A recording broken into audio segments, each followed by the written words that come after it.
ಆತ್ಮೀಯರೇ, ದಾವಣಗೆರೆ ಜಿಲ್ಲಾ 13ನೇ ಕನ್ನಡ ಸಾಹಿತ್ಯ ಸಮ್ಮೇಳನದ 2ನೇ ದಿನದ ಈ 6ನೇ ಗೋಷ್ಠಿಯ ವಿಷಯ ಸಮ್ಮೇಳನಾಧ್ಯಕ್ಷರೊಂದಿಗೆ ಸಂವಾದ. ಈ ಕಾರ್ಯಕ್ರಮದಲ್ಲಿ ಸಮ್ಮೇಳನಾಧ್ಯಕ್ಷರೊಂದಿಗೆ ಇದ್ದು ಈ ಒಂದು ಗೋಷ್ಠಿಯ ಆಶಯ ನುಡಿಯನ್ನು ಡಾಕ್ಟರ್ ಸಿ ಶಿವಲಿಂಗಪ್ಪನವರು ಇವತ್ತು ನುಡಿಯಲಿದ್ದಾರೆ. ಗೌರವ ಉಪಸ್ಥಿತಿ ಬಾಮ ಬಸವರಾಜಯ್ಯನವರು, ಜಿ ರೇವಣಸಿದ್ದಪ್ಪನವರು, ಜಿ ನಂಜಪ್ಪನವರು, ಹರಿ ಜಾದುಗಾರವರು ಇವತ್ತು ಉಪಸ್ಥಿತರಿರ್ತಾರೆ. ಈ ಒಂದು ಸಂವಾದದಲ್ಲಿ ಭಾಗಿಯಾಗಿರುವಂಥವರು ಸದಾನಂದ ಹೆಗಡೆಯವರು, ಸುರೇಶ್ ಆರ್ ಕೊಣಬೆಳಕಿಯವರು, ಸುಮತಿ ಜಯಪ್ಪನವರು, ಎಂ ನಟರಾಜನ್ ಅವರು, ಶೇಖರ್ಗೌಡ್ ಪಾಟೀಲ್ನವರು, D M Halaradhya, Sanaulla D Navilehal, G Murugeshappa Gowda, D Francis Xavier, Ratnavva Salimath, Gangadhara B L ನಿಟ್ಟೂರವರು, ಗುರುಬಸವರಾಜ್, ಎಚ್ ಸಿ ಕೀರ್ತಿಕುಮಾರ್ ಅವರು ಸಂವಾದದಲ್ಲಿ ಭಾಗಿಯಾಗಿರುವಂಥವರು.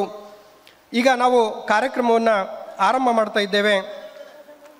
ಈ ಒಂದು ಸಂವಾದ ಗೋಷ್ಠಿಯಲ್ಲಿ ಭಾಗಿಯಾಗಿರುವಂಥ ಎಲ್ಲ ಮಹನೀಯರನ್ನು ನಾನು ಮೊಟ್ಟ ಮೊದಲು ಹೃತ್ಪೂರ್ವಕವಾಗಿ ಸ್ವಾಗತವನ್ನು ಕೋರ್ತಾ, ಅಧಿಕೃತವಾಗಿ ಸ್ವಾಗತವನ್ನು ಕೋರಬೇಕು ಅಂತ ಹೇಳಿ ಆರ್ ಜಿ ಮಲ್ಲಿಕಾರ್ಜುನ್ ಅವರನ್ನು ಕೋರ್ತಾ ಇದ್ದೇನೆ. ಎಲ್ಲರಿಗೂ ನಮಸ್ಕಾರಗಳು.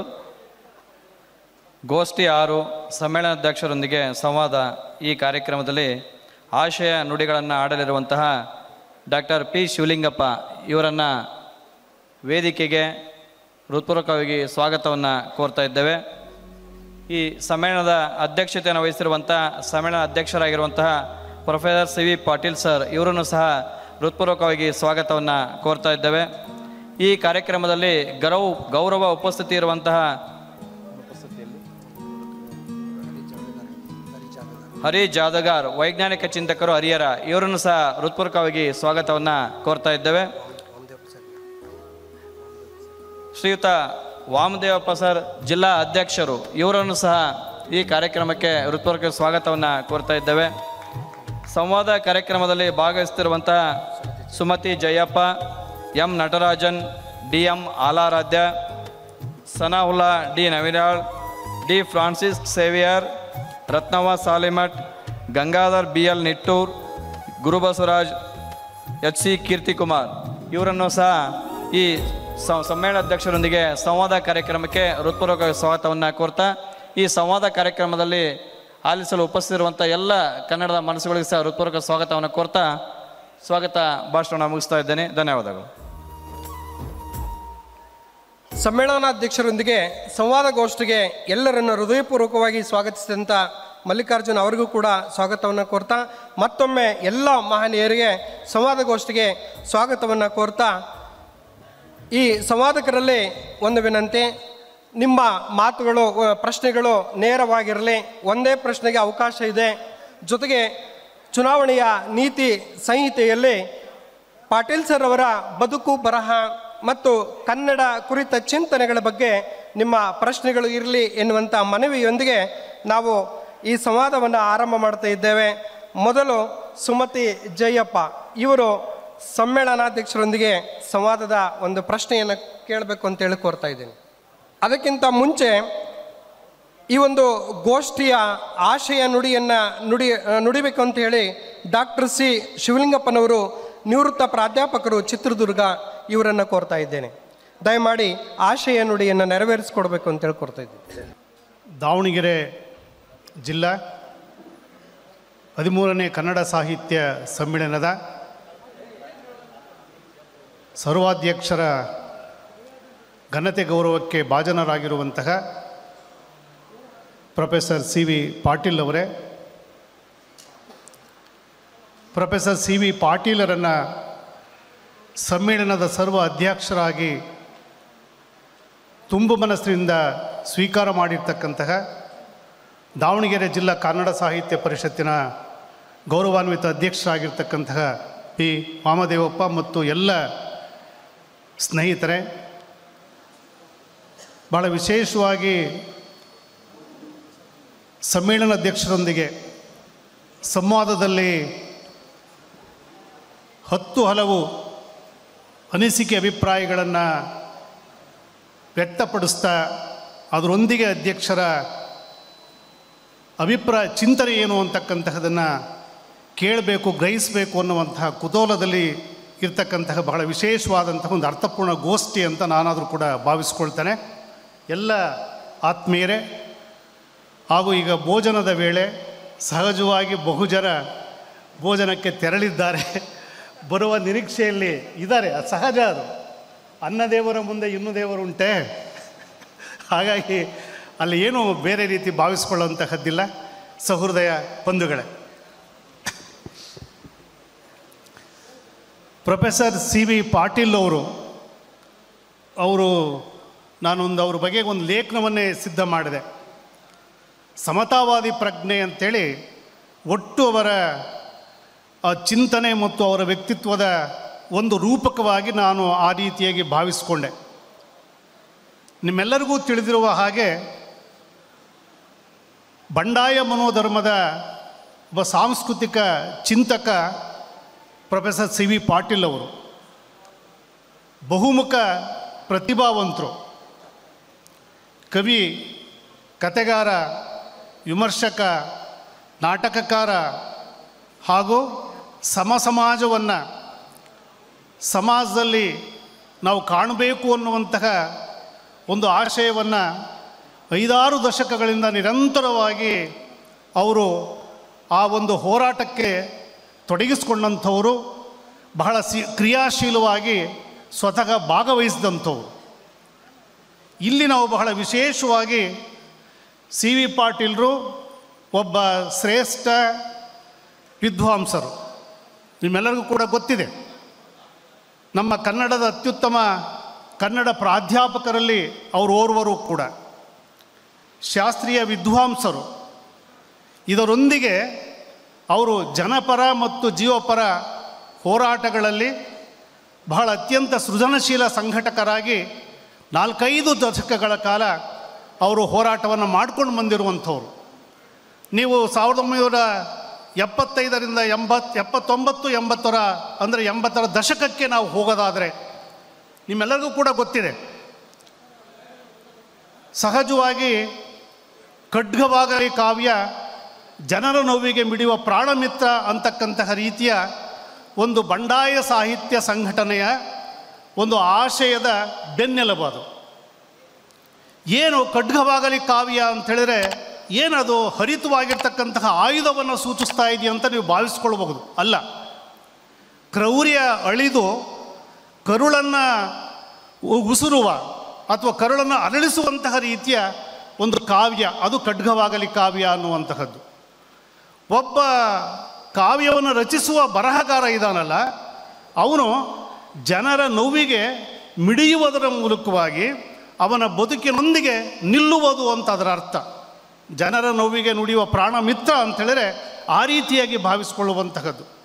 ಇಂತಹ ರೀತಿಯ ಬಂಡಾಯ ಸಾಹಿತ್ಯ ಸಂಘಟನೆಯ ಒಂದು ಹೋರಾಟ ಏನಿತ್ತಲ್ಲ, ನಿಮ್ಮೆಲ್ಲರಿಗೂ ಕೂಡ ತಿಳಿದಿರುವ ಹಾಗೆ 1979 ಮಾರ್ಚಿಯಲ್ಲಿ ಬೆಂಗಳೂರಿನಲ್ಲಿ ಜರುಗಿರ್ತಕ್ಕಂತಹ ರೀತಿಯ ಪ್ರಗತಿಪರರಿರಬಹುದು, ಅಲ್ಲಿರ್ತಕ್ಕಂತಹ ರೀತಿಯ ಎಲ್ಲ ಒಂದು ರೀತಿಯ ಏನೋ ಅದು ಮಾರ್ಕ್ಸ್ವಾದಿಗಳಿರಬಹುದು, ಅಥವಾ ಅಲ್ಲಿರ್ತಕ್ಕಂತಹ ಲೋಹಿಯವಾದಿಗಳಿರಬಹುದು, ಸಮಾಜವಾದಿಗಳಿರಬಹುದು, ಎಲ್ಲ ಪ್ರಗತಿಪರ ಚಿಂತಕರೆಲ್ಲರೂ ಕೂಡ ಸೇರಿ ಬಹುದೊಡ್ಡ ಒಂದು ಚಾರಿತ್ರಿಕ ಅನಿವಾರ್ಯವಾಗಿರ್ತಕ್ಕಂತಹ ಸಮಾವೇಶವನ್ನು ಬೆಂಗಳೂರಿನಲ್ಲಿ ಜರುಗುತ್ತೆ. ಇದು ನಾಡಿನಾದ್ಯಂತ ಈ ಬಂಡಾಯ ಸಾಹಿತ್ಯ ಸಂಘಟನೆಯ ಆಶಯಗಳೇನಿದ್ದು, ಮನೋಧರ್ಮಗಳೇನಿದ್ದು, ಇವೆಲ್ಲವೂ ಕೂಡ ಒಂದು ರೀತಿಯಲ್ಲಿ ಪ್ರತಿಸ್ಪಂದನ ಆಗ್ತಕ್ಕಂತಹ ರೀತಿಯಲ್ಲಿ ಸ್ಪಂದಿಸಿದಂತಹದ್ದು.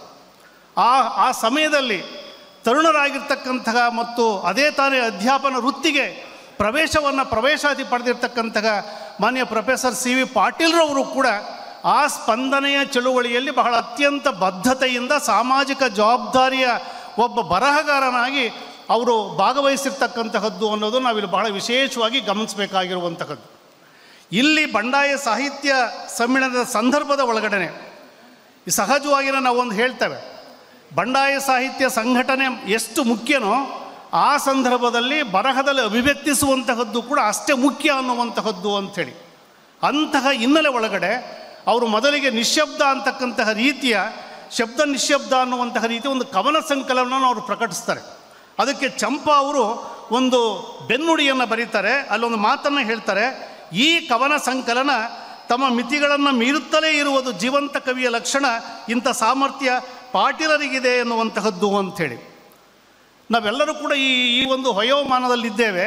ನೀವು 4 ದಶಕಗಳ ಹಿಂದೆ ನಾವು ಆ ಸಮಾಜವನ್ನು ನಿಜವಾಗಲೂ ಕೂಡ ಒಂದು ನೆನಪಿಸ್ಕೊಳ್ಳೋದಾದರೆ, ಅರ್ಥಪೂರ್ಣವಾಗಿ ಅದನ್ನು ಗಮನಿಸೋದಾದರೆ, ಆ ಸಂದರ್ಭದ ಒಳಗಡೆ ಪ್ರೊಫೆಸರ್ ಬಿ ಕೃಷ್ಣಪ್ಪ ಅವರು ಇಲ್ಲಿ ವೇದಿಕೆಯಲ್ಲಿ ಹಾಕಿದ್ದಾರೆ. ಪ್ರೊಫೆಸರ್ ಬಿ ಕೃಷ್ಣಪ್ಪ ಅವರು ವೇದಿಕೆ ಅಂಥೇಳಿ ಅವರು ದಲಿತ ಸಮುದಾಯದಲ್ಲಿ ಒಂದು ಜಾಗೃತ ಪ್ರಜ್ಞೆಯನ್ನು ಮೂಡಿಸಬೇಕು ಅನ್ನುವ ಹಿನ್ನೆಲೆ ಒಳಗಡೆ ದಲಿತ ಸಂಘರ್ಷ ಸಮಿತಿಯನ್ನು ಇಡೀ ನಾಡಿನಾದ್ಯಂತ ಒಂದು ಆಂದೋಲನದ ರೂಪದಲ್ಲಿ ಅವರು ಮಾಡಿದಂತಹದ್ದು ಒಂದು ಹಿನ್ನೆಲೆ, ಮತ್ತು ಬಸವಲಿಂಗಪ್ಪನವರ ಬೂಸಾ ಸಾಹಿತ್ಯ ಪ್ರಕರಣ ಅಂತಕ್ಕಂತಹದ್ದು, ಜೊತೆಗೆ ಅವಿಭಜಿತ ಜಿಲ್ಲೆ ದಾವಣಗೆರೆ ಮತ್ತು ಏನು ಚಿತ್ರದುರ್ಗ ಜಿಲ್ಲೆ ಇತ್ತಲ್ಲ, ಆ ಸಂದರ್ಭದ ಒಳಗಡೆ ಜಾತಿ ವರ್ಗಭೇದ ಅನ್ನುವಂತಹದ್ದು ಜಡ ಧಾರ್ಮಿಕ ಮೌಲ್ಯಗಳ ವಿರುದ್ಧ ಸಹಜವಾಗಿಯೇ ಒಂದು ವಿರುದ್ಧ ಧ್ವನಿ ಈ ಬಂಡಾಯ ಸಾಹಿತ್ಯ ಮತ್ತು ದಲಿತ ಸಂಘರ್ಷ ಸಮಿತಿಯ ಆಶಯದೊಳಗಡೆ ಮೊಳೆಯದಂತಹದ್ದು ನಾವು ವಿಶೇಷವಾಗಿ ಕಾಣ್ತೇವೆ. ಬಹಳ ಐತಿಹಾಸಿಕವಾಗಿರ್ತಕ್ಕಂತಹ ಚಾರಿತ್ರಿಕವಾಗಿರುವಂತಹ ಒಂದು ಸಮಾವೇಶ 1984-85ರಲ್ಲಿ ದಾವಣಗೆರೆಯಲ್ಲಿ ಜರುಗಿರ್ತಕ್ಕಂತಹ ರಾಜ್ಯ ಮಟ್ಟದ ಬಂಡಾಯ ಸಾಹಿತ್ಯ ಸಮ್ಮೇಳನ ಇದೆಯಲ್ಲ, ಅದನ್ನು ಆ ಹೊತ್ತಿನಲ್ಲಿರ್ತಕ್ಕಂತಹ ಕಾಮ್ರೇಡ್ ಎಚ್ ಕೆ ರಾಮಚಂದ್ರಪ್ಪ ಅವರು, ಕಾಮ್ರೇಡ್ ಪಂಪಾಪತಿಯವರು, ಎನ್ ಷಡಾಕ್ಷರಪ್ಪ ಅವರು ಅವರೆಲ್ಲರ ಸಹಕಾರದ ಮೂಲಕವಾಗಿ ಆ ಬಂಡಾಯ ಮತ್ತು ದಲಿತ ಸಂಘರ್ಷ ಸಮಿತಿಯ ಒಂದು ಬಹುದೊಡ್ಡ ಸಮಾವೇಶ ಆಯಿತು. ಆ ಸಂದರ್ಭದಲ್ಲಿ ಶೋಷಣೆ ಮಾಡುವಂಥವ್ರು ಯಾರು, ಯಾರು ನಿಜವಾಗಲೂ ಕೂಡ ನಮ್ಮನ್ನು ಹತ್ತಿಕ್ಕುವಂತಹ ರೀತಿಯ ವ್ಯಕ್ತಿಗಳು ಯಾರು ಅನ್ನುವಂತಹ ಬಹಳ ನಿಚ್ಚಳವಾಗಿ ಘೋಷಣೆ ಆಗ್ತಾಯಿತ್ತು. ಹಾಗಾಗಿ ಆಗ ಒಂದು ಪ್ರತಿಭಟನೆಯ ಸಾಧನ ಅಂತೇಳಿದ್ರೆ ಮೆರವಣಿಗೆ ಆಗಿತ್ತು. ಆ ಇಡೀ ಮೆರವಣಿಗೆಯಲ್ಲಿ ನಾಡಿನಾದ್ಯಂತ ಬಂದಿರತಕ್ಕಂತಹ ವಾಮಪಂಥೀಯರು ಮತ್ತು ಎಲ್ಲ ಪ್ರಗತಿಪರರು ಮತ್ತು ಮಾರ್ಕ್ಸ್ವಾದಿಗಳು ಸೇರಿ ಬಹುದೊಡ್ಡ ಸಮಾವೇಶವನ್ನು ದಾವಣಗೆರೆಯಲ್ಲಿ ನಡೆಸಿದಂತಹದ್ದಿದೆಯಲ್ಲ, ಇದು ಬಹಳ ಅತ್ಯಂತ ಒಂದು ಐತಿಹಾಸಿಕವಾಗಿರ್ತಕ್ಕಂತಹ ಮತ್ತು ಚಾರಿತ್ರಿಕವಾಗಿರ್ತಕ್ಕಂತಹ ಒಂದು ಹೋರಾಟ ಅಂಥೇಳಿ.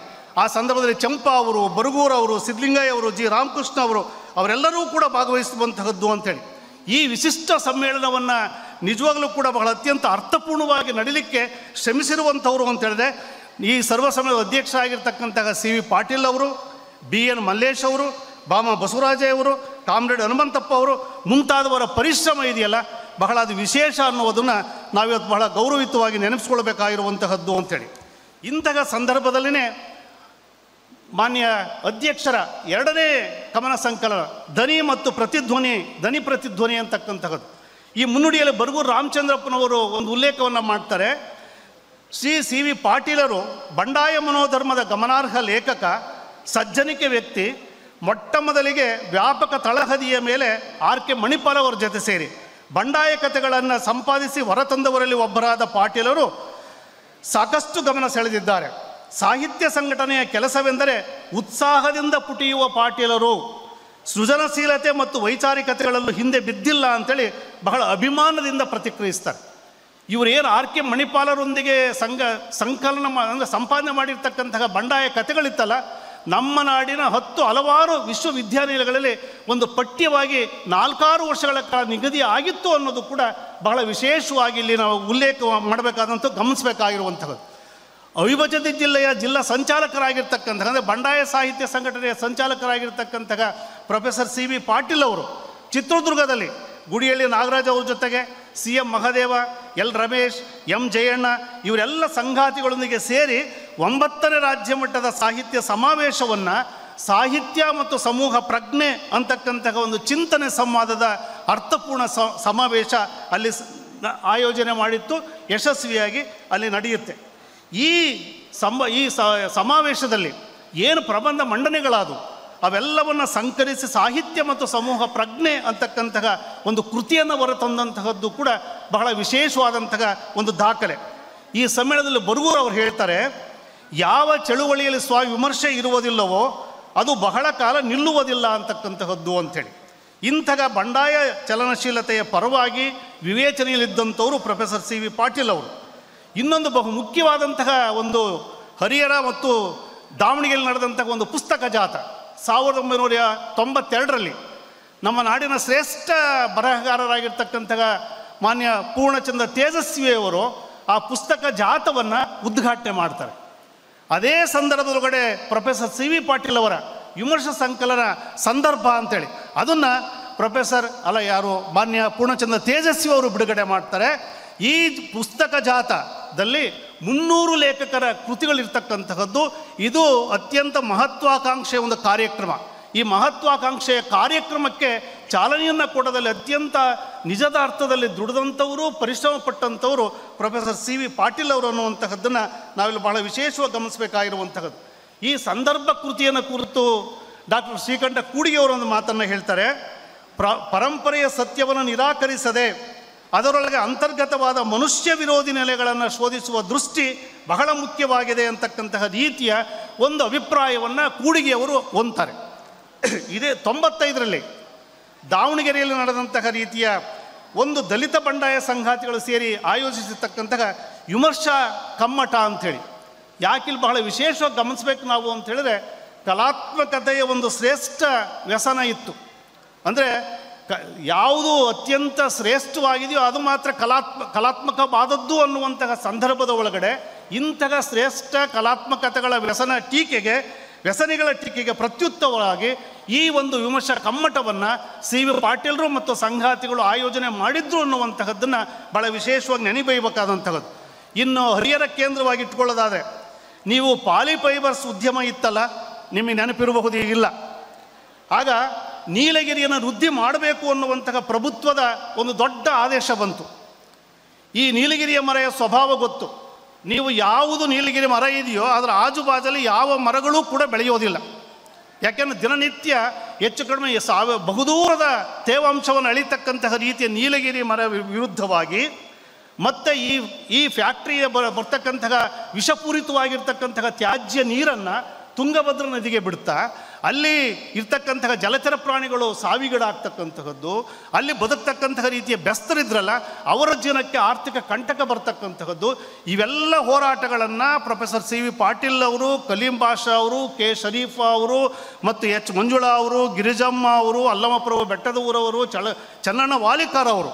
ನಾನು ಯಾಕೆ ಇದನ್ನು ನೆನಪು ಮಾಡ್ಕೊಳ್ತಾ ಇದ್ದೇನೆ ಅಂತ ಹೇಳಿದ್ರೆ, ಇವತ್ತು ಪ್ರತಿಭಟನೆ ಅನ್ನುವಂತಹದ್ದು ಕೇವಲ ಒಂದು ರೀತಿಯಲ್ಲಿ ಬರಹ ರೂಪದಲ್ಲಿರಬಹುದು, ಎಲ್ಲಿಯಾದರೂ ವೇದಿಕೆಯಲ್ಲಿ ವ್ಯಕ್ತಪಡಿಸಬಹುದೇ ಹೊರತು ನೇರವಾಗಿ ಬೀದಿಗೆ ಇಳಿದು ಮೆರವಣಿಗೆ ಮೂಲಕವಾಗಿ ಇಡೀ ಸಾರ್ವಜನಿಕ ಒಂದು ಆಂದೋಲನದ ರೀತಿಯಲ್ಲಿ ಮಾಡ್ತಕ್ಕಂತಹ ರೀತಿಯ ಚಳುವಳಿಗಳ ರೀತಿ ಇತ್ತಲ್ಲ, ಅದು ಇವತ್ತು ಇಲ್ಲ ಅನ್ನೋದು ಬಹಳ ಅತ್ಯಂತ ಖೇದದ ಮತ್ತು ಬಹಳ ಅತ್ಯಂತ ನೋವಿನ ಸಂಗತಿ ಅನ್ನುವಂತಹದ್ದು ಅಂಥೇಳಿ.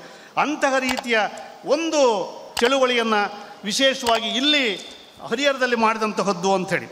ಇಂತಹ ಒಂದು ರೀತಿಯಲ್ಲಿ ಅದ್ರ ಜೊತೆಗೆ ಹರಿಹರದಲ್ಲಿ ಕಲೀಂ ಬಾಷಾ ಅವರು ಮತ್ತು ಎಲ್ಲ ಗೆಳೆಯರು ಕೂಡ ಸೇರಿಕೊಂಡು, ಕೆ ಶರೀಫ್ ಅವರು ಕೂಡ ಒಳಗೊಂಡು ಸಿ ವಿ ಪಾಟೀಲ್ರವರು ಬಹು ವಿಶೇಷವಾಗಿ ದಾವಣಗೆರೆಯನ್ನು ಕೂಡ ಒಳಗೊಳ್ತಾ ಬಂಡಾಯ ಸಾಹಿತ್ಯ ಗೋಷ್ಠಿಗಳನ್ನು ನಡೆಸಿದಂತಹದ್ದು. ಇಲ್ಲಿ ಸಹಜವಾಗಿ ಎಂತೆಂತಹ ಚಳುವಳಿಗಳು ನಡೆದವು. ಹಾಗೆ ಅಂತ ಹೇಳಿದ್ರೆ 1990 ಡಿಸೆಂಬರ್ 6ರಂದು ಬಾಬ್ರಿ ಮಸೀದಿಗೆ ಏನು ಕೆಡೆಯಿತ್ತು, ಈ ಹಿನ್ನೆಲೆಯಲ್ಲಿ ಮೂಲಭೂತವಾದಿಗಳ ವಿರುದ್ಧ ಪ್ರತಿಭಟನೆ ಆಗಿರಬಹುದು, ಅಥವಾ ಶೈಕ್ಷಣಿಕ ಕ್ಷೇತ್ರದಲ್ಲಿ ಕನ್ನಡ ಪ್ರಥಮ ಭಾಷೆ ಆಗಬೇಕು ಅನ್ನುವಂತಹ ಆಗ್ರಹಪೂರ್ವಕ ಚಳುವಳಿ, ಇದನ್ನು ಬಂಡಾಯ ಸಾಹಿತ್ಯ ಸಂಘಟನೆ ಬಹಳ ವಿಶೇಷವಾಗಿ ತೆಗೆದುಕೊಳ್ತು. ರಾಜ್ಕುಮಾರ್ ಅವರ ನೇತೃತ್ವ ಬಂದ ಮೇಲೆ ಕನ್ನಡ ಪ್ರಥಮ ಭಾಷೆ ಅನ್ನುವಂತಹ ರೀತಿಯ ಆದೇಶ ಸರ್ಕಾರದಿಂದ ಹೊರಬಂದಂತಹದ್ದು. ಇದನ್ನು ಇಡೀ ದಾವಣಗೆರೆ ಜಿಲ್ಲೆಯಾದ್ಯಂತ, ಚಿತ್ರದುರ್ಗ ಜಿಲ್ಲೆಯಾದ್ಯಂತ ಸಂಘಟನೆಯನ್ನು ಮಾಡ್ತಾ ಕ್ರಿಯಾಶೀಲವಾಗಿ ಭಾಗವಹಿಸಿದಂಥವರು ಪ್ರೊಫೆಸರ್ ಸಿ ವಿ ಪಾಟೀಲ್ ಅನ್ನುವಂತಹದ್ದನ್ನು ನಾವು ಮರಿಬಾರದು ಅಂದರೆ ಬಹಳ ವಿಶೇಷವಾಗಿ ಗಮನಿಸಬೇಕಾಗಿರುವಂತಹದ್ದು ಅಂಥೇಳಿ. ಇದೇ ಸಂದರ್ಭದಲ್ಲಿ ಸಹಜವಾಗಿ ಇದು ಹಿಂದೂ ಮುಸ್ಲಿಂ ಧರ್ಮಗಳ ಪರಸ್ಪರ ಸಮನ್ವಯದ ಬಾಬಾ ಬುಡನಗಿರಿಯ ಬಹುಮುಖಿ ಚರಿತ್ರೆ ಇತ್ತಲ್ಲ, ಆ ಸಂಸ್ಕೃತಿ ನಾಶ ಮಾಡ್ತಕ್ಕಂತಹ ಕೋಮುವಾದಿಗಳ ವಿರುದ್ಧ ಇರಬಹುದು, ಕುದುರೆಮೂತಿ ಪ್ರಕರಣ ಇರಬಹುದು, ಬೆಂಡಿಗೆರೆ ದಲಿತರಿಗೆ ಮಲ ತಿನ್ನಿಸಿದ ಕ್ರೂರಿಗಳ ವಿರುದ್ಧ ಇರಬಹುದು. ಇವೆಲ್ಲ ಹಂತದಲ್ಲಿ ಸಂಘಾತಿಗಳೊಂದಿಗೆ ಸೇರಿ ಪ್ರತಿಭಟನೆ ಮಾಡ್ತಕ್ಕಂತಹ, ಇದ್ರ ಬಗೆಗೆ ವಿಚಾರ ಆಂದೋಲನ ಮಾಡ್ತಕ್ಕಂತಹ ನೈತಿಕವಾದಂತಹ ಬದ್ಧತೆಯ ಜವಾಬ್ದಾರಿಯನ್ನು ಹೊತ್ತಂಥವ್ರು ಆ ಸಂದರ್ಭದಲ್ಲಿ ಪ್ರೊಫೆಸರ್ ಸಿ ವಿ ಪಾಟೀಲ್ರು ಅನ್ನುವಂತಹದ್ದನ್ನು ನಾವು ಬಹಳ ಅಭಿನಂದನೆಯಿಂದ ನೆನೆಯಬೇಕಾಗಿರುವಂತಹದ್ದು, ಅವರಿಗೆ ಗೌರವವನ್ನು ಕೊಡಬೇಕಾಗಿರುವಂತಹದ್ದು ಅಂಥೇಳಿ. ಜೊತೆಗೆ ನಿಮ್ಮೆಲ್ಲರಿಗೂ ಗೊತ್ತಿರೋ ಹಾಗೆ 3ನೇ ಕವನ ಸಂಕಲನ, ಈಗಾಗಲೇ ಭಯಕ್ಕೆ ಬುತ್ತಿ ಮತ್ತು ಬಾಯಿ ಬಿಚ್ಚಿ ಅನ್ನುವಂತಹ 3ನೇ ಸಂಕಲನ, ಅದು ಅವರ ಬಹು ಮುಖ್ಯವಾದಂತಹದ್ದು ಒಂದು ಕಥಾ ಸಂಕಲನ, ಅವರ ತಾರುಣ್ಯದಲ್ಲಿ ಬರೆದಿರ್ತಕ್ಕಂತಹ ಒಂದು ಕಥೆಗಳ ಸುತ್ತಮುತ್ತ ಅನ್ನುವಂತಹದ್ದು ಅಂಥೇಳಿ. ಇನ್ನೊಂದು ಬಹಳ ವಿಶೇಷವಾಗಿ ಗಮನಿಸಬೇಕು ಮತ್ತು ಇವತ್ತೆಲ್ಲರೂ ಕೂಡ ನಾವು ಅರಿಬೇಕಾಗಿರುವಂತಹದ್ದೇನು ಅಂತ ಹೇಳಿದ್ರೆ, 80-90ರ ದಶಕದಲ್ಲಿ ಸಾಮಾಜಿಕವಾಗಿರ್ತಕ್ಕಂತಹ ಜಟಿಲ ಸಮಸ್ಯೆಗಳನ್ನು ನಿಜವಾಗ್ಲೂ ಕೂಡ ಒಂದು ರೀತಿಯಲ್ಲಿ ಜನಸಾಮಾನ್ಯರಿಗೆ ಅವರಿಗೆ ಮನವರಿಕೆ ಆಗುವಂತಹ ರೀತಿಯಲ್ಲಿ ಪ್ರಯೋಗಾತ್ಮಕವಾಗಿ ಬೀದಿ ನಾಟಕಗಳನ್ನು ಅವತ್ತು ಹಮ್ಮಿಕೊಂಡಿತ್ತು. ಬೀದಿ ನಾಟಕಗಳು ಇವತ್ತಿಲ್ಲ. ಇವತ್ತೆಲ್ಲರೂ ಬೀದಿ ನಾಟಕಗಳನ್ನು ನಾವೇನಾದರೂ ಕೂಡ ಬೀದಿಯಲ್ಲಿ ಜನಗಳ ನಡುವೆ ಮಾಡೋಕ್ಕೆ ಹೋದರೆ ನಮ್ಮನ್ನೇ ಹೆಚ್ಚು ಕಡಿಮೆ ಒಂದು ರೀತಿಯಲ್ಲಿ ಎಲ್ಲಿ ಯಾವ್ಯಾವ ರೀತಿ ಸಮಸ್ಯೆಗಳ ಮೂಲಕ ನಮ್ಮನ್ನು ಬೇರೆ ರೀತಿ ಆರೋಪ ಮಾಡ್ತಾರೋ ಅಥವಾ ಯಾವ ರೀತಿಯ ನಮ್ಮನ್ನು ಬಂಧಿಸ್ತಾರೋ ಗೊತ್ತಿಲ್ಲ. ಇಲ್ಲಿ ಯಾಕೆ ನಾನು ಬೀದಿ ನಾಟಕ ಅನ್ನುವಂತಹ ಮಾತು ಹೇಳ್ತೇನೆ ಅಂತ ಹೇಳಿದ್ರೆ, ಅವರ ಹೊಸಗಾಳಿ ಅನ್ನುವಂತಹ ಮತ್ತು ಗುರುತಿನ ಚೀಟಿ ಅಂತಕ್ಕಂತಹ DC ಹೇಳಿದ ಕತೆ ಅಂತಕ್ಕಂತಹ ದಾರಿ ಕಾಯಬೇಕು ಅನ್ನುವಂತಹ ರೀತಿಯ ಒಂದು ಬೀದಿ ನಾಟಕ. ಇದನ್ನು ನಿಮ್ಮೆಲ್ಲರಿಗೂ ಕೂಡ ಗೊತ್ತಿರಬಹುದು. ಈ ಬೀದಿ ದಾರಿ ಕಾಯಬೇಕು ಅನ್ನುವಂತಹ ಬೀದಿ ನಾಟಕವನ್ನು ಬೀದಿಯಲ್ಲಿ ಜನರ ನಡುವೆ ಬಿಡುಗಡೆ ಮಾಡಿದ್ದು. ಇದನ್ನು ಹರಿಹರದ ಯಲ್ಲಪ್ಪ ಅಂತ ನಿಮಗೆ ನೆನಪಿರಬಹುದು. ಯಲ್ಲಪ್ಪ ಇಡೀ ನಮ್ಮ ಚಿತ್ರದುರ್ಗ ಮತ್ತು ದಾವಣಗೆರೆ ಜಿಲ್ಲೆಯಾದ್ಯಂತ ತಾನು ಒಂದು ಸಂಘಟನೆ ಮಾಡಿಕೊಂಡು ಈ ಬೀದಿ ನಾಟಕಗಳನ್ನು ನೂರಾರು ಪ್ರದರ್ಶನಗಳನ್ನು ಮಾಡಿದ್ದು. ಇಂತಹ ರೀತಿಯ ಅತ್ಯದ್ಭುತವಾಗಿರ್ತಕ್ಕಂತಹ ರೀತಿಯ ಬೀದಿ ನಾಟಕಗಳನ್ನು ರಚನೆ ಮಾಡಿದಂಥವರು ಪ್ರೊಫೆಸರ್ CV ಪಾಟೀಲ್ ಅವರು ಅಂಥೇಳಿ. ಇವತ್ತು ನಾವು ಬೀದಿ ನಾಟಕಗಳ ಮೂಲಕವಾಗಿ ಜನಗಳಿಗೆ ಮನವರಿಕೆ ಮಾಡಬೇಕಾಗಿರುವಂತಹದ್ದು ಇದೆಯಲ್ಲ, ಅದರ ಕಡೆಗೆ ನಾವೆಲ್ಲರೂ ಕೂಡ ಗಮನ ಹರಿಸಬೇಕಾಗಿದೆ ಎನ್ನುವಂತಹದ್ದು ಅಂಥೇಳಿ. ಇನ್ನು ವಿಶೇಷವಾಗಿ ಬಹಳ ಮುಖ್ಯವಾಗಿ ಗಮನಿಸಬೇಕಾದಂತಹದ್ದು ಅಂತ ಹೇಳಿದ್ರೆ, ಅವರು ಪ್ರೊಫೆಸರ್ CV ಪಾಟೀಲ್ ಅವರಿಗೆ ನಿಮ್ಮೆಲ್ಲರಿಗೂ ಕೂಡ ಗೊತ್ತಿದೆ, ಬಹಳ ಅತ್ಯಂತ ವಿದ್ಯಾರ್ಥಿಗಳಿಗೆ ಅಚ್ಚುಮೆಚ್ಚಿನ ಮೇಷ್ಟ್ರು ಮತ್ತು ಆದರ್ಶ ಮೇಷ್ಟ್ರು ಕೂಡ. ಅವರು ಸಹಜವಾಗಿ 36 ವರ್ಷಗಳ ಕಾಲ ಸುದೀರ್ಘ ಅಧ್ಯಾಪನ ವೃತ್ತಿಯನ್ನು ಮಾಡ್ತಾ, ಜೊತೆಗೆ ಕನ್ನಡ ವಿಭಾಗದ ಮುಖ್ಯಸ್ಥರಾಗಿ, ಸ್ನಾತಕೋತ್ತರ ವಿಭಾಗದ ಸಂಯೋಜಕರಾಗಿ ಅವರು ಸಂಪಾದನೆ ಮಾಡಿರ್ತಕ್ಕಂತಹ ರೀತಿಯ ಒಂದು ರೀತಿಯಲ್ಲಿ ವಿದ್ಯಾರ್ಥಿಗಳಿಗೆ ಬಹಳ ಅಮೂಲ್ಯವಾಗಿರ್ತಕ್ಕಂತಹ ರೀತಿಯ ಪಠ್ಯಗಳು ಅಂಥೇಳಿ ಅಲ್ಲಿ AV ರಾಮಚಂದ್ರಪ್ಪ ಅನ್ನೋರ ಜೊತೆಗೆ ಶೈಲಜಾ ಅವ್ರ ಜೊತೆಗೆಲ್ಲ ಸೇರಿಕೊಂಡು ಅವರು ಸಂಪಾದನೆಯನ್ನು ಮಾಡ್ತಾರೆ. ಇನ್ನು ಬಹಳ ವಿಶೇಷವಾಗಿ ನಾವು ಗಮನಿಸಬೇಕಾದಂತಹದ್ದು ಅಂತ ಹೇಳಿದ್ರೆ, ಅವರು ಛಂದಶಾಸ್ತ್ರ ವಿಷಯ ಇದೆಯಲ್ಲ, ಶಾಸ್ತ್ರೀಯ ವಿಷಯ ಇದೆಯಲ್ಲ, ನಿಮ್ಮೆಲ್ಲರಿಗೂ ಕೂಡ ಗೊತ್ತಿದೆ. ಶಾಸ್ತ್ರ ಅಂತಿದ್ದಾಗೇ ಎಲ್ಲೋ ಒಂದು ರೀತಿ ಬೇಸರ, ನೀರಸ ಅಂತ. ಆ ರೀತಿ ವಿದ್ಯಾರ್ಥಿಗಳಲ್ಲಿ ಎಲ್ಲೋ ಮನಸ್ಸಿನಲ್ಲಿ ತನಗೆ ಅರಿವಿಲ್ಲದೆ ಅವ್ಯಕ್ತವಾಗಿ ಬರ್ತಕ್ಕಂತಹ ರೀತಿಯ ಅಭಿಪ್ರಾಯವನ್ನು ದೂರ ಮಾಡುವ ಕಾರಣಕ್ಕಾಗಿ ಕನ್ನಡ ಛಂದಶಾಸ್ತ್ರ ಪರಿಚಯ ಅನ್ನುವಂತಹದ್ದು, ಕನ್ನಡ ಸರಳ ವ್ಯಾಕರಣ ಅನ್ನುವಂತಹ ಪರಿಚಯ ಅನ್ನುವಂತಹದ್ದು, ಜೊತೆಗೆ ಕನ್ನಡ ಭಾಷಾಶಾಸ್ತ್ರ ಪರಿಚಯ ಅನ್ನುವಂತಹ ಕೃತಿಗಳನ್ನು ಅವರು ರಚನೆ ಮಾಡಿದಂತಹದ್ದು ಇದೆಯಲ್ಲ, ಬಹಳ ವಿಶೇಷವನ್ನು ಗಮನಿಸಬೇಕಾದ. ಯಾಕೆ ಈ ಮಾತನ್ನು ಹೇಳ್ತಾ ಇದ್ದೀನಿ ಅಂತ ಹೇಳಿದ್ರೆ, ಒಬ್ಬ ಹೋರಾಟಗಾರ, ಬಹುಮುಖ ಪ್ರತಿಭೆಯನ್ನು ಹೊಂದಿರತಕ್ಕಂಥವ್ರು, ಛಂದಶಾಸ್ತ್ರದಲ್ಲೂ ಕೂಡ ಅಧ್ಯಯನ ಮಾಡುವಂತಹದ್ದು ಇದೆಯಲ್ಲ ಮತ್ತು ಕೃತಿ ರಚನೆ ಮಾಡುವಂತಹದ್ದು ಒಂದು. ಇವತ್ತು ಪ್ರಾಚೀನ ಕಾವ್ಯ ಅಂತೇಳಿದರೆ, ಪ್ರಾಚೀನ ಸಾಹಿತ್ಯ ಅಂತೇಳಿದರೆ ಈ ಹೊತ್ತಿನ ಶಿಕ್ಷಕರನ್ನು ಒಳಗೊಂಡು ಎಲ್ಲರಿಗೂ ಕೂಡ ಒಂದು ರೀತಿಯಲ್ಲಿ ಅದು ಕಠಿಣ ಮತ್ತು ಅದೊಂದು ದೂರ ಸರಿಯುವಂತಹದ್ದು. ಛಂದಶಾಸ್ತ್ರವನ್ನು ಅಥವಾ ಅವೆಲ್ಲ ವೃತ್ತ ಮತ್ತು ಇವೆಲ್ಲವನ್ನು ಯಾರು ಅಧ್ಯಯನ ಮಾಡಿ ನಾವು ಪ್ರವಚನ ಮಾಡೋದು ಹೇಗೆ ಅನ್ನುವಂತಹದ್ದಿದೆ. ಆದರೆ ಇಡೀ ಪ್ರಾಚೀನ ಸಾಹಿತ್ಯದ ಬಗೆಗೆ ವಿಶೇಷವಾಗಿ ಅಧ್ಯಯನ ಮಾಡಿರ್ತಕ್ಕಂತಹ ಪ್ರೊಫೆಸರ್ CV ಪಾಟೀಲ್ ಅವರು ಹಳೆಗನ್ನಡ ಸಂಪದ ಅನ್ನುವಂತಹ ರೀತಿಯ ಒಂದು ಕೃತಿಯನ್ನು ಮತ್ತು ಡಾಕ್ಟರ್ ಸಂಡರಾಮ್ ಅವ್ರ ಜೊತೆಗೆ ಸೇರಿಕೊಂಡು ಕನ್ನಡ ಪ್ರಾಚೀನ ಯಶೋಧರ ಚರಿತೆ ಸಂಗ್ರಹ, ನಿಮ್ಮೆಲ್ಲರೂ ಕೂಡ ಜನನ ಯಶೋಧರ ಚರಿತೆ ಅನ್ನುವಂಥದ್ದು ಎಷ್ಟು ಅತ್ಯಮೂಲ್ಯವಾದಂತಹದ್ದು. ಯಶೋಧರ ಚರಿತೆ ಸಂಗ್ರಹವನ್ನು ಮಾಡ್ತಾರೆ. ಹಳೆಗನ್ನಡ ಸಂಪದ ಕೃತಿಯನ್ನು ಕೂಡ ಅವರು ಸಂಪಾದನೆಯನ್ನು ಮಾಡ್ತಾರೆ. ಜೊತೆಗೆ ರಂಭಾಪುರಿ ಪತ್ರಿಕೆ ಅಂತ ನಿಮಗೆ ಮಾಸಿಕ ಪತ್ರಿಕೆ ಅನ್ನುವಂತಹದ್ದು, ಅಲ್ಲಿ ಅವರು ಕಾರ್ಯನಿರ್ವಾಹಕ ಸಂಪಾದಕರಾಗಿಯೂ ಕೂಡ ಕಾರ್ಯನಿರ್ವಹಿಸ್ತಕ್ಕಂಥದ್ದು. ಅವೆಲ್ಲ ಅಂಕಣಗಳ ಬರಹ ಬೆಳಗು ಸಂಪದ ಅನ್ನುವಂತಹ ಕೃತಿಯಲ್ಲಿ ಬಂದಿರುವಂತಹದ್ದು. ಇನ್ನು ಅವರ ವಿಮರ್ಶಾ ಇನ್ನೊಂದು ಪ್ರಬಂಧ ಲೇಖನಗಳಿದೆ, ಅವಲೋಕನ ಅನ್ನುವಂತಹದ್ದು. ಇವೆಲ್ಲ ಯಾಕೆ ನಾನು ಇಲ್ಲಿ ಉಲ್ಲೇಖ ಮಾಡ್ತಾ ಇದ್ದೇನೆ ಅಂತ ಹೇಳಿದ್ರೆ, ಒಬ್ಬ ಸಾಮಾಜಿಕ ಜವಾಬ್ದಾರಿ ಇರ್ತಕ್ಕಂತಹ ಒಬ್ಬ ಬರಹಗಾರ ಇಡೀ 4 ದಶಕಗಳ ಉದ್ದಕ್ಕೂ ಕೂಡ ಒಂದು ರೀತಿಯಲ್ಲಿ ಸಮಾಜ ಬರಬೇಕು ಅನ್ನುವಂತಹ ಹಿನ್ನೆಲೆ ಒಳಗಡೆ ಬಂಡಾಯ ಸಾಹಿತ್ಯ ಸಂಘಟನೆಯ ಜೊತೆಗೆ ಕ್ರಿಯಾಶೀಲವಾಗಿ ಇರ್ತಾ, ಅದೇ ಸಂದರ್ಭದಲ್ಲಿ ಅಷ್ಟೇ ಬದ್ಧತೆಯಿಂದ ಬರಹವನ್ನು ಗಂಭೀರವಾಗಿ ಸ್ವೀಕರಿಸಿ 36 ಕೃತಿಗಳನ್ನು ಸೃಜಿಸಿರ್ತಕ್ಕಂತಹ ಮತ್ತು ಇಡೀ ಲಕ್ಷಾಂತರ ಸಾವಿರಾರು ವಿದ್ಯಾರ್ಥಿಗಳಿಗೆ ಅತ್ಯಂತ ವಿಶೇಷವಾಗಿರ್ತಕ್ಕಂಥ ಉಪನ್ಯಾಸವನ್ನು, ಅವರ ವ್ಯಕ್ತಿತ್ವ ವಿಕಸನಕ್ಕೆ ಸಾಕ್ಷಿ ಪ್ರಜ್ಞೆಯಾಗಿರುವಂಥವರು, ಇಂಥವರು ಈ ದಿನ ಸರ್ವ ಸಮ್ಮೇಳನದ ಅಧ್ಯಕ್ಷರಾಗಿ ಆಯ್ಕೆ ಮಾಡಿರುವಂತಹದ್ದು ಮತ್ತು ಅವರ ಘನತೆಗೆ ಭಾಜನರಾಗಿರುವಂತಹದ್ದು ಇದೆಯಲ್ಲ, ಇದು ನಮ್ಮೆಲ್ಲರಿಗೂ ಕೂಡ ಗೌರವ ಹೆಚ್ಚಿದೆ, ಅಭಿಮಾನವೂ ಕೂಡ ವೃದ್ಧಿಯಾಗಿದೆ ಅಂತೇಳಿ ಭಾವಿಸ್ತಾ, ಈಗಾಗಲೇ ಅವರು ಸಮಯ ಆಗಿದೆ ಅನ್ನುವಂತಹ ರೀತಿಯಲ್ಲಿ ಒಂದು ಸೂಚನೆಯನ್ನು ಕೊಟ್ಟಿದ್ದಾರೆ. ಇನ್ನೇನಿಲ್ಲ, ನಾನು ಹೇಳುವಂತಹದ್ದಿಷ್ಟೇ. ಈ ಹಿಂದೆ ಬಂಡಾಯ ಸಾಹಿತ್ಯ ಸಂಘಟನೆ ಏನಿತ್ತು, ಅಲ್ಲಿ BN ಮಲ್ಲೇಶ್ವರ್ ಇರಬಹುದು, ನಾನು ಬಾಬಾ ಬಸವರಾಜ, CV ಎಲ್ಲ ಹಿಂದೆ ಹೋರಾಟ ಇದ್ವಲ್ಲ, ಈ ಹೊತ್ತು ಬಂಡಾಯ ಸಾಹಿತ್ಯ ಸಂಘಟನೆ ಸ್ಥಗಿತ ಆಗಿದೆ, ದಲಿತ ಸಂಘರ್ಷ ಸಮಿತಿ ವಿಘಟನೆಗಳಾಗಿದೆ ಅಂಥೇಳಿ ಅದ್ರ ಬಗ್ಗೆ ಮೂಗು ಮುರಿಯೋದು ಬೇಡ. ಇವತ್ತು ಬಂಡಾಯ ಸಾಹಿತ್ಯ ಸಂಘಟನೆ ದಲಿತ ಸಾಹಿತ್ಯದ ಪ್ರಜ್ಞೆ ಪರಿವರ್ತನಾ ಸಾಹಿತ್ಯದ ಮೂಲಕ ಇವತ್ತೂ ಕೂಡ ಅದು ಜೀವಂತಿಕೆಯಿಂದ ಇದೆ, ಆ ರೀತಿಯಾಗಿ ಪ್ರಚಲಿತ ಆಗ್ತಾ ಇದೆ. ಎಲ್ಲರೂ ಕೂಡ ಸಾಹಿತ್ಯ ಸ್ಥಗಿತ ಆಗಿದೆ ಅಂತ ಹೇಳ್ತಿದ್ದಾರೆ. ಅದು ಬಹಳ ಅತ್ಯಂತ ತಪ್ಪದು. ಅದು ಒಂದು ರೀತಿಯಲ್ಲಿ ಸ್ವಾಗತಾರ್ಹ, ಅಂದರೆ ಸಹಮತ ಇಲ್ಲದೆ ಇರತಕ್ಕಂತಹ ಅಭಿಪ್ರಾಯ. ಯಾವ ಕಾರಣಕ್ಕೂ ಯಾವತ್ತೂ ಕೂಡ ಸಾಯಲಿಕ್ಕೆ ಸಾಧ್ಯನೇ ಇಲ್ಲ. ಬಂಡಾಯ ಮನೋಧರ್ಮ ಅನ್ನುವಂತಹದ್ದು ಮತ್ತು ದಲಿತ ಪ್ರಜ್ಞೆ ಯಾವತ್ತೂ ನಿರಂತರವಾಗಿರುವಂತಹದ್ದು. ಈ ಹಿನ್ನೆಲೆ ಒಳಗಡೆ ಪ್ರಸ್ತುತ ಸಮಕಾಲೀನ ಸಮಾಜ ಒಳಗಡೆ, ಪ್ರಸ್ತುತ ವಿದ್ಯಮಾನಗಳ ಒಳಗಡೆ ಸಮಾಜವನ್ನು ಸರಿಯಾದ ರೀತಿ ಅರ್ಥ ಮಾಡ್ಕೊಳ್ತಕ್ಕಂತಹ ಗ್ರಹಿಕೆ ಬೇಕು. ಸರಿಯಾದ್ದನ್ನು ಪ್ರತಿಕ್ರಿಯಿಸುವಂತಹ ಮತ್ತು ಅದು ಸಾಧ್ಯ ಆದಾಗ ಪ್ರತಿಭಟಿಸ್ತಕ್ಕಂತಹ ರೀತಿಯ ದಿಟ್ಟತನ ಮತ್ತು ಆ ರೀತಿಯ ಒಂದು ಬದ್ಧತೆಯನ್ನು ನಾವೆಲ್ಲರೂ ಕೂಡ ಹೊಂದೋಣ ಅನ್ನುವಂತಹ ಮಾತನ್ನು ಹೇಳ್ತಾ, ಆ ಮುಖೇನ ಅವರಿಗೆ ನಮ್ಮ ಸರ್ವಾಧ್ಯಕ್ಷರಿಗೆ ಗೌರವವನ್ನು ಕೂಡ ಸಲ್ಲಿಸೋಣ ಅನ್ನುವಂತಹ ಮಾತನ್ನು ಹೇಳ್ತಾ, ಕೆಲವಾರು ಮಾತುಗಳನ್ನು ಹಂಚ್ಕೊಳ್ಳಿಕ್ಕೆ ಅನುವು ಮಾಡಿಕೊಟ್ಟಿರ್ತಕ್ಕಂತಹ ವ್ಯವಸ್ಥಾಪಕರಿಗೆ ವಂದಿಸಿ ನನ್ನ ಮಾತನ್ನು ಮುಗಿಸ್ತೇನೆ. ನಮಸ್ಕಾರ. ಇಂದಿನ ಗೋಷ್ಠಿಯಲ್ಲಿ ಆತ್ಮೀಯವಾಗಿ ಭಾಗವಹಿಸಿ ಪಾಟೀಲ್ ಸರ್ ಅವರ ಬದುಕು, ಬರಹ ಮತ್ತು ಅವರ ಸಾಹಿತ್ಯ ಕೃಷಿಯ ಬಗ್ಗೆ ಅನೇಕ ವಿಷಯಗಳನ್ನು ಚಿಂತನ ಮಂಥನ ಮಾಡಿದಂಥ ನಿವೃತ್ತ ಪ್ರಾಧ್ಯಾಪಕರಾದಂಥ ಡಾಕ್ಟರ್ ಸಿ ಶಿವಲಿಂಗಪ್ಪ ಸರ್ ಅವರಿಗೆ ಧನ್ಯವಾದಗಳು. ಈಗ ಸರ್ವಾಧ್ಯಕ್ಷರು ಅವರಿಗೆ ಸನ್ಮಾನವನ್ನು ಮಾಡಬೇಕು ಅಂತ ಹೇಳ್ಕೊಳ್ತಾ ಇದ್ದೀನಿ.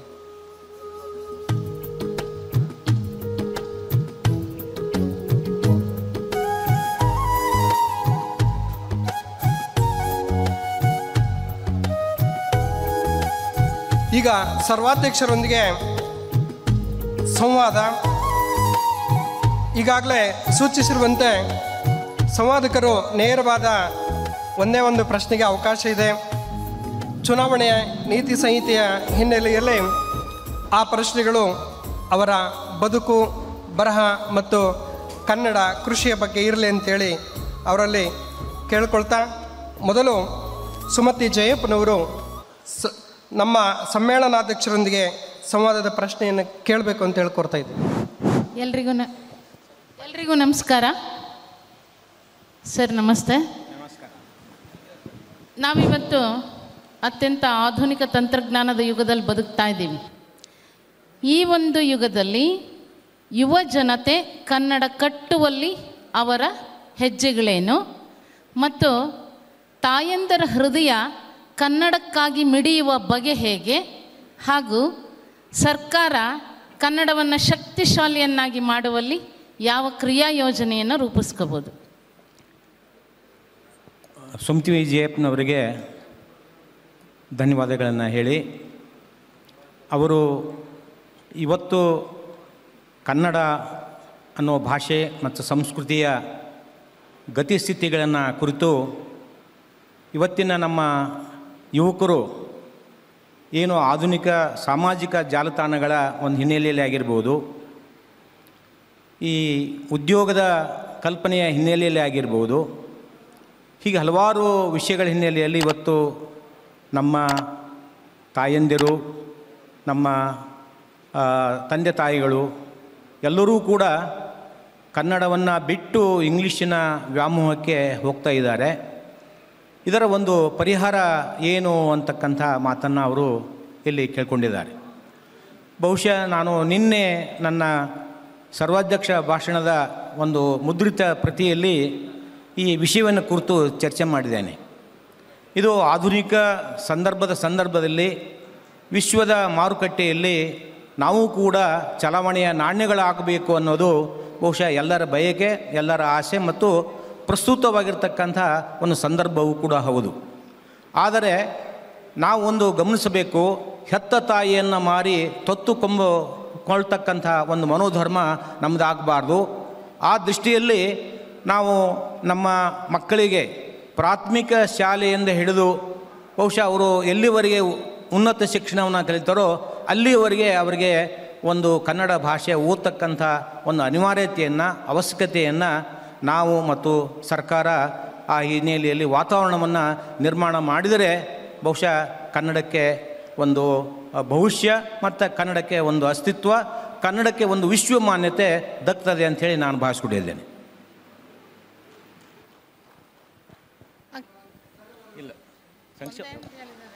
ಧನ್ಯವಾದಗಳು ಅಧ್ಯಕ್ಷರಿಗೆ. ಹಾಗೆಯೇ ಪ್ರಶ್ನೆಯನ್ನು ಕೇಳಿದಂಥ ಸುಮತಿ ಜಯಪ್ಪನವರಿಗೆ ಧನ್ಯವಾದಗಳು. ಈಗ ಎಂ ನಟರಾಜನ್ ಅವರು ಪ್ರಶ್ನೆಯನ್ನು ಕೇಳಬೇಕು ಅಂತ ಹೇಳ್ಕೊಡ್ತಾ ಇದ್ದೇನೆ. ಮುಂದಿನ ತಯಾರಿ ಶೇಖರ್ ಗೌಡ್ ಪಾಟೀಲ್. ಈಗ ಎಂ ನಟರಾಜನ್ ಅವರು ಪ್ರಶ್ನೆಯನ್ನು ಕೇಳಬೇಕು ಅಂತ ಹೇಳ್ಕೊಡ್ತೀನಿ. ನಮಸ್ಕಾರ. ಸಿ ವಿ ಪಾಟೀಲ್ರು ನನ್ನ ಗುರುಗಳು. ನನಗೆ ಗೊತ್ತಿರಲಿಕ್ಕಿಲ್ಲ, ನಾನು ಪಿ ಯು ಸಿನಲ್ಲಿ ಅವ್ರ ಕ್ಲಾಸನ್ನು ನಾನು ಪ್ರಥಮ ಪಿ ಯು ಸಿ, ದ್ವಿತೀಯ P U C, S J P ಕಾಲೇಜಿನಲ್ಲಿ 84ನೇ ಸಾಲಿನಲ್ಲಿ. ಅವರು ಒಮ್ಮೆ ನನಗೆ ಪಾಠ ಮಾಡಬೇಕಾದ್ರೆ ರೈಲು ಬಂಡಿ ಬಗ್ಗೆ ಹೇಳಿದರು. ರೈಲು ಬಂಡಿ ಅಂತ ಹೇಳೋದಕ್ಕೆ ಕನ್ನಡದಲ್ಲಿ ಏನು ಹೇಳಬೇಕು ಅಂತ ಹೇಳಿದರು ಅವರು. ಉಗಿಯ ಬಂಡಿ ಯಂತ್ರಕ್ಕೆ ಇಡೀ ಕ್ಲಾಸ್ ಕೂಡ ಅವತ್ತು ನಕ್ಕಿತ್ತು. ನಾವು ಕೂಡ ಪ್ರಥಮವಾಗಿ ಕ್ಲಾಸ್ಗೆ ಹೋಗಿದ್ವಿ ಅವಾಗ. ಈಗ ನನ್ನ ಪ್ರಶ್ನೆ ಏನಪ್ಪ ಅಂದರೆ, ಪ್ರಾಥಮಿಕ ಹಂತದಲ್ಲಿ ಚಿಕ್ಕ ಮಕ್ಕಳಿಗೆ ಇವತ್ತು ಶಾಲೆಗಳಲ್ಲಿ ಆಂಗ್ಲ ಮಾಧ್ಯಮಕ್ಕೆ ಕಳಿಸ್ತಾ ಇದ್ದೇವೆ. ಕನ್ನಡ ಭಾಷೆಯನ್ನು ಕಳಿಸ್ಬೇಕು ಅನ್ನೋದಕ್ಕೆ ಏನು ಮಾಡಬೇಕು ಮೊದಲಿಗೆ ಪ್ರಾಥಮಿಕ ಹಂತದಲ್ಲಿ? ಯಾಕೆಂದರೆ ಅದೇ ಮೊದಲನೇ ಹೆಜ್ಜೆ. ಅದನ್ನು ಯಾವ ರೀತಿ ದಾರಿ ತರಬೇಕು ಅದರ ಬಗ್ಗೆ ಸ್ವಲ್ಪ ಮಾಹಿತಿ ಕೊಡಬೇಕು ಅಂತ ನಾನು ಪ್ರಾರ್ಥಿಸ್ತೇನೆ ಸಂವಾದದಲ್ಲಿ.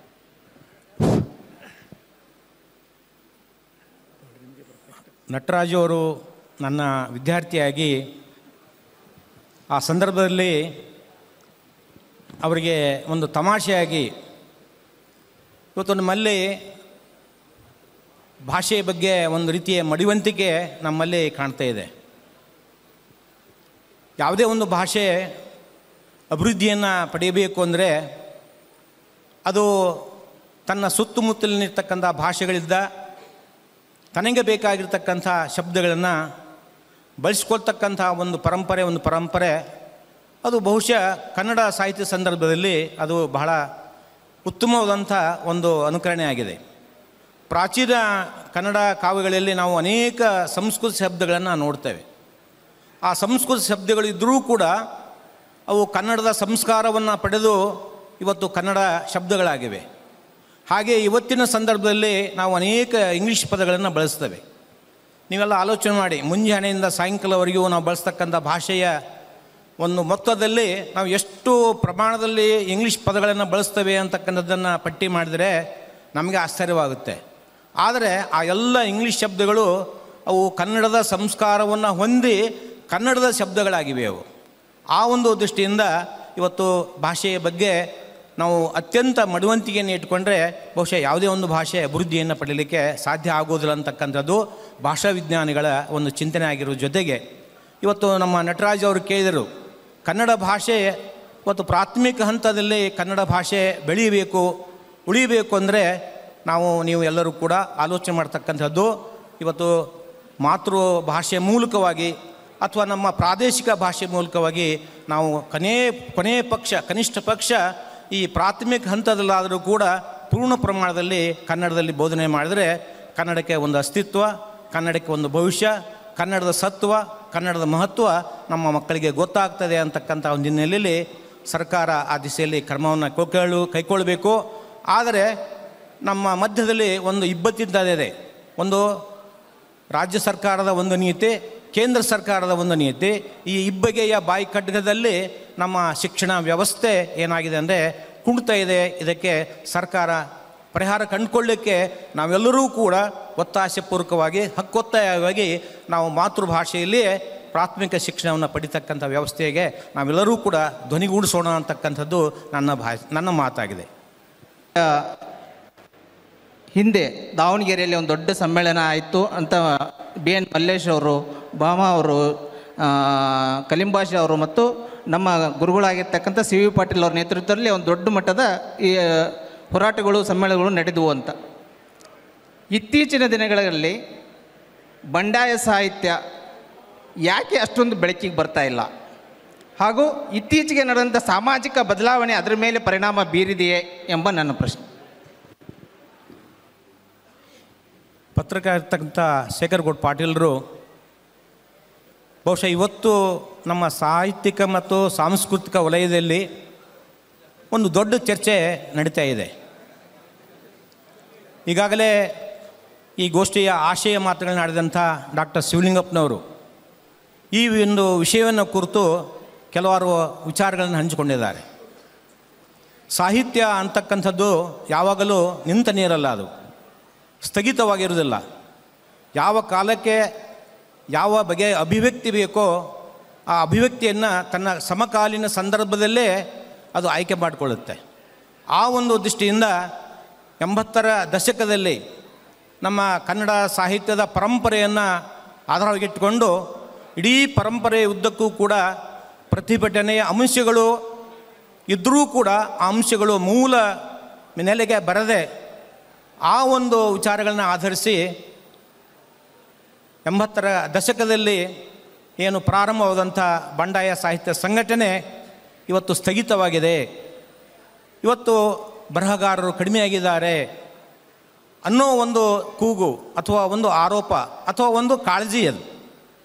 ಯಾಕಂದರೆ ಈ ಮಾತನ್ನು ಕೇಳುವಾಗ ಬಂಡಾಯ ಸಾಹಿತ್ಯ ಸಂಘಟನೆ ಬಗ್ಗೆ, ಬಂಡಾಯ ಸಾಹಿತ್ಯಗಳ ಬಗ್ಗೆ ಅವರಿಗೆ ಕಾಳಜಿ ಇದೆ, ಪ್ರೀತಿ ಇದೆ ಅನ್ನೋ ಒಂದು ದೃಷ್ಟಿಯಿಂದ ಅದು ಯಾಕೆ ಸ್ಥಗಿತವಾಯಿತು ಅಂತಕ್ಕಂಥ ಪ್ರಶ್ನೆ ಇದೆಲ್ಲ ಬಹಳ ಆರೋಗ್ಯಕರವಂಥ ಪ್ರಶ್ನೆ. ಆದರೆ ನನ್ನ ದೃಷ್ಟಿಯಲ್ಲಿ ಸಂಘಟನೆಯ ದೃಷ್ಟಿಯಿಂದ ಬಂಡಾಯ ಸಾಹಿತ್ಯ ಸಂಘಟನೆ ಕೆಲವು ವಿಚಾರಗಳ ಹಿನ್ನೆಲೆಯಲ್ಲಿ ಅದು ತನ್ನ ಪ್ರಖರತೆಯನ್ನು ಕಳ್ಕೊಂಡಿರಬಹುದು. ಆದರೆ ಅಂತರ್ಗಂಗೆಯಾಗಿ ನಮ್ಮ ಅನೇಕ ಕವಿಗಳು, ಬರಹಗಾರರು, ಕಥೆಗಾರರು, ನಾಟಕಕಾರರು ಕೂಡ ಈ ಬಂಡಾಯ ಮನೋಧರ್ಮವನ್ನು ಇಟ್ಕೊಂಡೇ ಇವತ್ತು ಸಾಹಿತ್ಯವನ್ನು, ಕೃಷಿಯನ್ನು ಮಾಡ್ತಾ ಇದ್ದಾರೆ ಅನ್ನೋದನ್ನು ನಾವು ಗಮನಿಸಬೇಕಾಗುತ್ತೆ. ಕೆಲವು ಸಂದರ್ಭಗಳಲ್ಲಿ ಈ ಸಮಕಾಲೀನ ವಿಚಾರಗಳೂ ಕೂಡ ಒಂದು ಚಳುವಳಿಗೆ, ಒಂದು ವಾತಾವರಣಕ್ಕೆ ಒಂದು ಪೂರಕವಾದಂಥ ಅನುಕೂಲತೆಗಳನ್ನು ನಿರ್ಮಾಣ ಮಾಡುವಲ್ಲಿ ಸ್ವಲ್ಪ ಸೋಲ್ತಾ ಇವೆ. ಆ ಒಂದು ದೃಷ್ಟಿಯಿಂದ ಇವತ್ತು ಬಂಡಾಯ ಸಾಹಿತ್ಯ ಸಂಘಟನೆ ಆಗಿರ್ಬೋದು, ಬಂಡಾಯ ಸಾಹಿತ್ಯ ರಚನೆ ಆಗಿರ್ಬೋದು, ಅದು ಸ್ಥಗಿತವಾಗಿಲ್ಲ. ಅದು ಅಂತರ್ಗಂಗೆಯಾಗಿ ತನ್ನ ಅಸ್ತಿತ್ವವನ್ನು, ತನ್ನ ಮನೋಧರ್ಮವನ್ನು ಇವತ್ತಿಗೂ ಕೂಡ ನಮ್ಮ ಆಧುನಿಕ ಕವಿಗಳಲ್ಲಿ, ನಾಟಕಕಾರರಲ್ಲಿ, ಕಥೆಗಾರರಲ್ಲಿ, ಬರಹಗಾರರಲ್ಲಿ, ಹೋರಾಟಗಾರರಲ್ಲಿ ಅದು ಪ್ರಜ್ವಲಿಸ್ತಾ ಇದೆ ಅಂತಕ್ಕಂಥದ್ದು ನನ್ನ ಭಾವನೆ. ಪತ್ರಕರ್ತರಾದ ಶೇಖರ್ ಪಾಟೀಲ್ ಅವರಿಗೆ ಧನ್ಯವಾದಗಳು. ಈಗ ಸಂವಾದದಲ್ಲಿ ಪಾಲ್ಗೊಳ್ಳುವವರಿರುವರು DM ಹಾಲಾರಾಧ್ಯ. ಮುಂದಿನ ತಯಾರಿ ಸನಾವುಲ್ಲಾ ಡಿ ನವಿಲೆಹಾಳ್. ನಮಸ್ತೆ ಸರ್. ಈ ತಾವು ಒಬ್ಬ ಪ್ರಖ್ಯಾತ ಸಾಹಿತಿಗಳು ಆಗಿದ್ದೀರ. ಇಂದಿನ ಒಂದು ಯುವ ಪೀಳಿಗೆಗಳಿಗೆ ಸಾಹಿತ್ಯ ರಚನೆ ಈ ಥರದ ಒಂದು ಆಸಕ್ತಿ ಮೂಡಿಸೋದಕ್ಕೆ ತಾವು ತಮ್ಮ ಅಭಿಪ್ರಾಯ ಏನು ಅಂತ ಹೇಳಬೇಕು? ಹಾಲಾದ್ದರವರಿಗೆ ವಂದನೆಗಳು. ನಾನು ಪ್ರಖ್ಯಾತ ಸಾಹಿತಿ ಏನೋ ಅಂದ್ಕೊಂಡಿಲ್ಲ. ಒಬ್ಬ ಸರಳವಾದಂಥ ಒಂದು ಸಮಾಜದ ಬಗ್ಗೆ, ಒಂದು ಬದಲಾವಣೆ ಬಗ್ಗೆ ಕನಸನ್ನು, ಆಶೆಯನ್ನು ಇಟ್ಕೊಂಡು ಆ ದಿಸೆಯಲ್ಲಿ ಒಂದು ಮಿತಿಯಲ್ಲಿ ನಾನು ಕೆಲಸವನ್ನು ನೇಸ್ಕೊಂಡು ಬಂದಂಥ ವ್ಯಕ್ತಿ. ಆದರೆ ನೀವು ಕೇಳಿದಂಥ ಪ್ರಶ್ನೆ, ಇವತ್ತು ಸಾಹಿತ್ಯವನ್ನು ರಚನೆ ಮಾಡ್ತಕ್ಕಂಥ ಅನೇಕ ಯುವಕರು ಅವರು ಕತೆ, ಕವನ, ಕಾದಂಬರಿ ಹೀಗೆ ಸಾಹಿತ್ಯದ ವಿವಿಧ ಪ್ರಕಾರಗಳಲ್ಲಿ ಅವರು ತಮ್ಮ ಬರವಣಿಗೆಯನ್ನು, ಅಭಿವ್ಯಕ್ತಿಯನ್ನು ಮಾಡ್ತಾಯಿದ್ದಾರೆ. ಆ ಬರವಣಿಗೆ ಅಭಿವ್ಯಕ್ತಿಯನ್ನು ನಾವು ಸೂಕ್ಷ್ಮವಾಗಿ ಗಮನಿಸಿದಾಗ ಅವರಲ್ಲಿ ಒಂದು ಅವಸರದ ಒಂದು ಅಭಿವ್ಯಕ್ತಿ ಕ್ರಮ ಇದೆ ಅಂಥೇಳಿ ನಾನು ಭಾವಿಸ್ಕೊಂಡಿದ್ದೇನೆ. ಸಾಹಿತ್ಯವನ್ನು ನಾವು ಕಾಯಬೇಕು, ಕಟ್ಟಬೇಕು, ಕಟ್ಟಿ ಅದನ್ನು ಮನನ ಮಾಡಬೇಕು. ಮನನ ಮಾಡಿದ ಮೇಲೆ ಅದನ್ನು ಅಭಿವ್ಯಕ್ತಿ ಮಾಡಿ ಅದನ್ನು ಸಮಾಜಕ್ಕೆ ನಾವು ಅರ್ಪಿಸಿದರೆ ಬಹುಶಃ ಆ ಬಗೆಯ ಅಭಿವ್ಯಕ್ತಿಯನ್ನು ಸಮಾಜ ಸರಳವಾಗಿ ಸ್ವೀಕರಿಸ್ತದೆ, ಅದಕ್ಕೊಂದು ಮೌಲ್ಯ ಪ್ರಾಪ್ತವಾಗುತ್ತದೆ. ಆ ದಿಸೆಯಲ್ಲಿ ನಮ್ಮ ಇವತ್ತಿನ ಯುವ ಬರಹಗಾರರು ಓದಬೇಕು. ಓದುವ ಪ್ರವೃತ್ತಿ ನಮ್ಮಲ್ಲಿ ಕಡಿಮೆ ಆಗಿದೆ, ನೋಡುವ ಪ್ರವೃತ್ತಿ ಜಾಸ್ತಿ ಆಗಿದೆ. ನೋಡುವುದು ತಕ್ಷಣ ಮರೆತು ಬಿಡ್ತೇವೆ, ಅದು ಓದುವ ಪ್ರವೃತ್ತಿ ನಮಗೆ ಒಂದು ಮನದ ಶಕ್ತಿಯನ್ನು ಕೊಡ್ತದೆ. ಆ ದೃಷ್ಟಿಯಲ್ಲಿ ನಮ್ಮೆಲ್ಲ ಯುವ ಬರಹಗಾರರು ಓದುವ ಪ್ರವೃತ್ತಿಯನ್ನು, ನಮ್ಮ ಪರಂಪರೆಯಲ್ಲಿ ರಚನೆಯಾದಂಥ ಸಾಹಿತ್ಯವನ್ನು ಮನನ ಮಾಡಿಕೊಳ್ಳುವ ಮೂಲಕ ತಮ್ಮ ಸಾಹಿತ್ಯದ ರಚನೆಗೆ ಅವ್ರು ಮುಂದಾಗಬೇಕು ಅಂಥೇಳಿ ನನ್ನ ಒಂದು ಆಶೆ, ನನ್ನ ಒಂದು ಪ್ರಾರ್ಥನೆ ಇದೆ. DM ಹಾಲಾರಾಧ್ಯ ಸರ್ ಅವರಿಗೆ ಧನ್ಯವಾದಗಳು. ಈಗ ಸಂವಾದದಲ್ಲಿ ಭಾಗವಹಿಸಬೇಕು ಅಂತೇಳಿ ಸನಾವುಲ್ಲಾ ಡಿ ನವಿಲೆಹಾಳ್ ಅವರನ್ನು ಕೋರ್ತಾ ಇದ್ದೇನೆ. ಮುಂದಿನ ತಯಾರಿ G ಮುರುಗಪ್ಪ ಗೌಡ. ಎಲ್ರಿಗೂ ನಮಸ್ಕಾರ. ಸಿ ವಿ ಪಾಟೀಲ್ ಸರ್ ಅವರಿಗೆ ಶುಭಾಶಯಗಳು ಮತ್ತು ನಮಸ್ಕಾರ ಸರ್. ಶಂಕರಗೌಡ ಪಾಟೀಲ್ ಅವರ ಪ್ರಶ್ನೆಯನ್ನು ಮುಂದುವರಿಸಿ ನನ್ನ ಪ್ರಶ್ನೆ ಇದೆ. ಸಾಹಿತ್ಯದಲ್ಲಿ 10ನೇ ಶತಮಾನದ ಪಂಪನಿಂದನೂ ಕೂಡ ಸಾಹಿತ್ಯದಲ್ಲಿ ನಾವು ಪ್ರತಿರೋಧವನ್ನು ಕಾಣ್ತಾ ಇದ್ದೇವೆ. ಆದರೆ ಇತ್ತೀಚಿನ ಬರಹಗಾರರಲ್ಲಿ ನಾವು ಪ್ರತಿರೋಧವನ್ನು ಕಡಿಮೆ ಪ್ರಮಾಣದಲ್ಲಿ ಕಾಣ್ತಿದ್ದೀವಿ ಅಂತಂದು ಹೇಳಿದ್ರೆ ತಪ್ಪಾಗಲಾರದು. ಅಥವಾ ಪ್ರತಿರೋಧವನ್ನು ಬರಹಗಳಲ್ಲಿ ವ್ಯಕ್ತಪಡಿಸಲಿಕ್ಕೆ ಒಂದು ರೀತಿಯ ಭಯ ಅಥವಾ ಆತಂಕದ ವಾತಾವರಣ ಕೂಡ ಇರ್ಬೋದೇನೋ ನನಗೆ ಗೊತ್ತಿಲ್ಲ. ನೀವು ಕಾರಣವನ್ನು ಏನು ಹೇಳ್ತೀರಿ ಸರ್? ನವಿಲೆಹಾಳ್ ಅವರು ಕನ್ನಡ ಸಾಹಿತ್ಯ ಪರಂಪರೆಯಲ್ಲಿ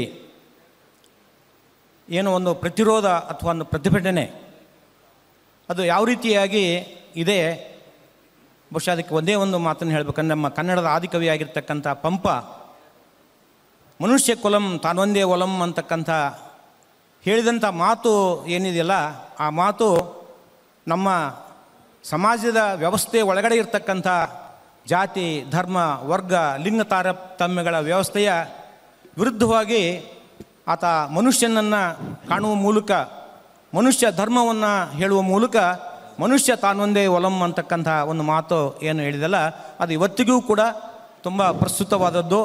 ಆ ಬಗೆಯಲ್ಲಿ ನಾವು ಅದನ್ನು ನಿರೀಕ್ಷೆ ಮಾಡಬೇಕಾದದ್ದು ನಮ್ಮ ಅಭಿವ್ಯಕ್ತಿಯ ಒಂದು ಕ್ರಮವಾಗಿದೆ. ಆದರೆ ನಾವು ಒಂದು ಸೂಕ್ಷ್ಮವಾಗಿರ್ತಕ್ಕಂಥ ವ್ಯವಸ್ಥೆಗಳು ಎಲ್ಲ ಕಾಲಕ್ಕೂ ಒಂದೇ ರೀತಿ ಇರೋದಿಲ್ಲ. ವ್ಯವಸ್ಥೆಗಳು ಬದಲಾಗ್ತಾ ಇರ್ತವೆ. ಆ ವ್ಯವಸ್ಥೆಗಳ ನಿರ್ಮಾಣ ಅದು ನಮ್ಮ ಆರ್ಥಿಕವಾದಂಥ, ಸಾಮಾಜಿಕವಾದಂಥ, ಧಾರ್ಮಿಕವಾದಂಥ, ಸಾಂಸ್ಕೃತಿಕವಾದಂಥ ಮತ್ತು ನಮ್ಮನ್ನು ಆಳ್ತಕ್ಕಂಥ ಸರ್ಕಾರಗಳ ಹಿನ್ನೆಲೆಯಲ್ಲಿಯೂ ಕೂಡ ಕೆಲವು ವ್ಯವಸ್ಥೆಗಳು ಬದಲಾವಣೆ ಆಗ್ತವೆ. ಆ ವ್ಯವಸ್ಥೆಗೆ ಪೂರಕವಾದಂಥ, ಆ ವ್ಯವಸ್ಥೆಗೆ ಹೊಂದಿಕೊಂಡು ಹೋಗ್ತಕ್ಕಂಥ ಕೆಲವು ಬರಹಗಾರರು ಎಲ್ಲ ಕಾಲಕ್ಕೂ ಇದ್ದೇ ಇರ್ತಾರೆ. ಆ ಬಗೆಯ ಒಂದು ಹಿನ್ನೆಲೆಯಲ್ಲಿ ನಾವು ಯಾವಾಗಲೂ ಕೂಡ ನಮ್ಮ ಬರಹ ಸಾಹಿತ್ಯ ಅಂತಕ್ಕಂಥದ್ದು ಅದು ಯಾವುದೇ ಒಂದು ವ್ಯವಸ್ಥೆಗೆ ಪೂರಕವಾದಂಥ ಅಥವಾ ಯಾವುದೇ ವ್ಯವಸ್ಥೆಯನ್ನು ಪೋಷಿಸ್ತಕ್ಕಂಥ ಒಂದು ರೀತಿಯಲ್ಲಿ ಇರದೆ, ಅದು ಮನುಷ್ಯ ಕುಲಂ ತಾನೊಂದೇ ಓಲಂ ಅಂತಕ್ಕಂಥ ಒಂದು ಮನುಷ್ಯನ ಪ್ರೀತಿಯನ್ನು, ಮನುಷ್ಯನ ಗೌರವವನ್ನು, ಸಮ ಸಮಾಜವನ್ನು ನಿರ್ಮಾಣ ಮಾಡಲಿಕ್ಕೆ ಅದು ಕಾರಣ ಆಗಬೇಕು ಅಂತಕ್ಕಂಥ ಹಿನ್ನೆಲೆಯಲ್ಲಿ ಬಯಸ್ತಕ್ಕಂಥ ನಾನು ಆ ದಿಶೆಯಲ್ಲಿ ಕೂಡ ಆ ನನ್ನ ಸಾಹಿತ್ಯ ರಚನೆಯೂ ಕೂಡ ಆಗಿದೆ. ಅದನ್ನೇ ಕೂಡ ನನ್ನ ಇವತ್ತಿನ ಯುವಕರಲ್ಲಿ ನಾನು ಕಾಣಲಿಕ್ಕೆ ಇಷ್ಟಪಡ್ತಾ ಇದ್ದೇನೆ ಅಂತಕ್ಕಂಥದ್ದು.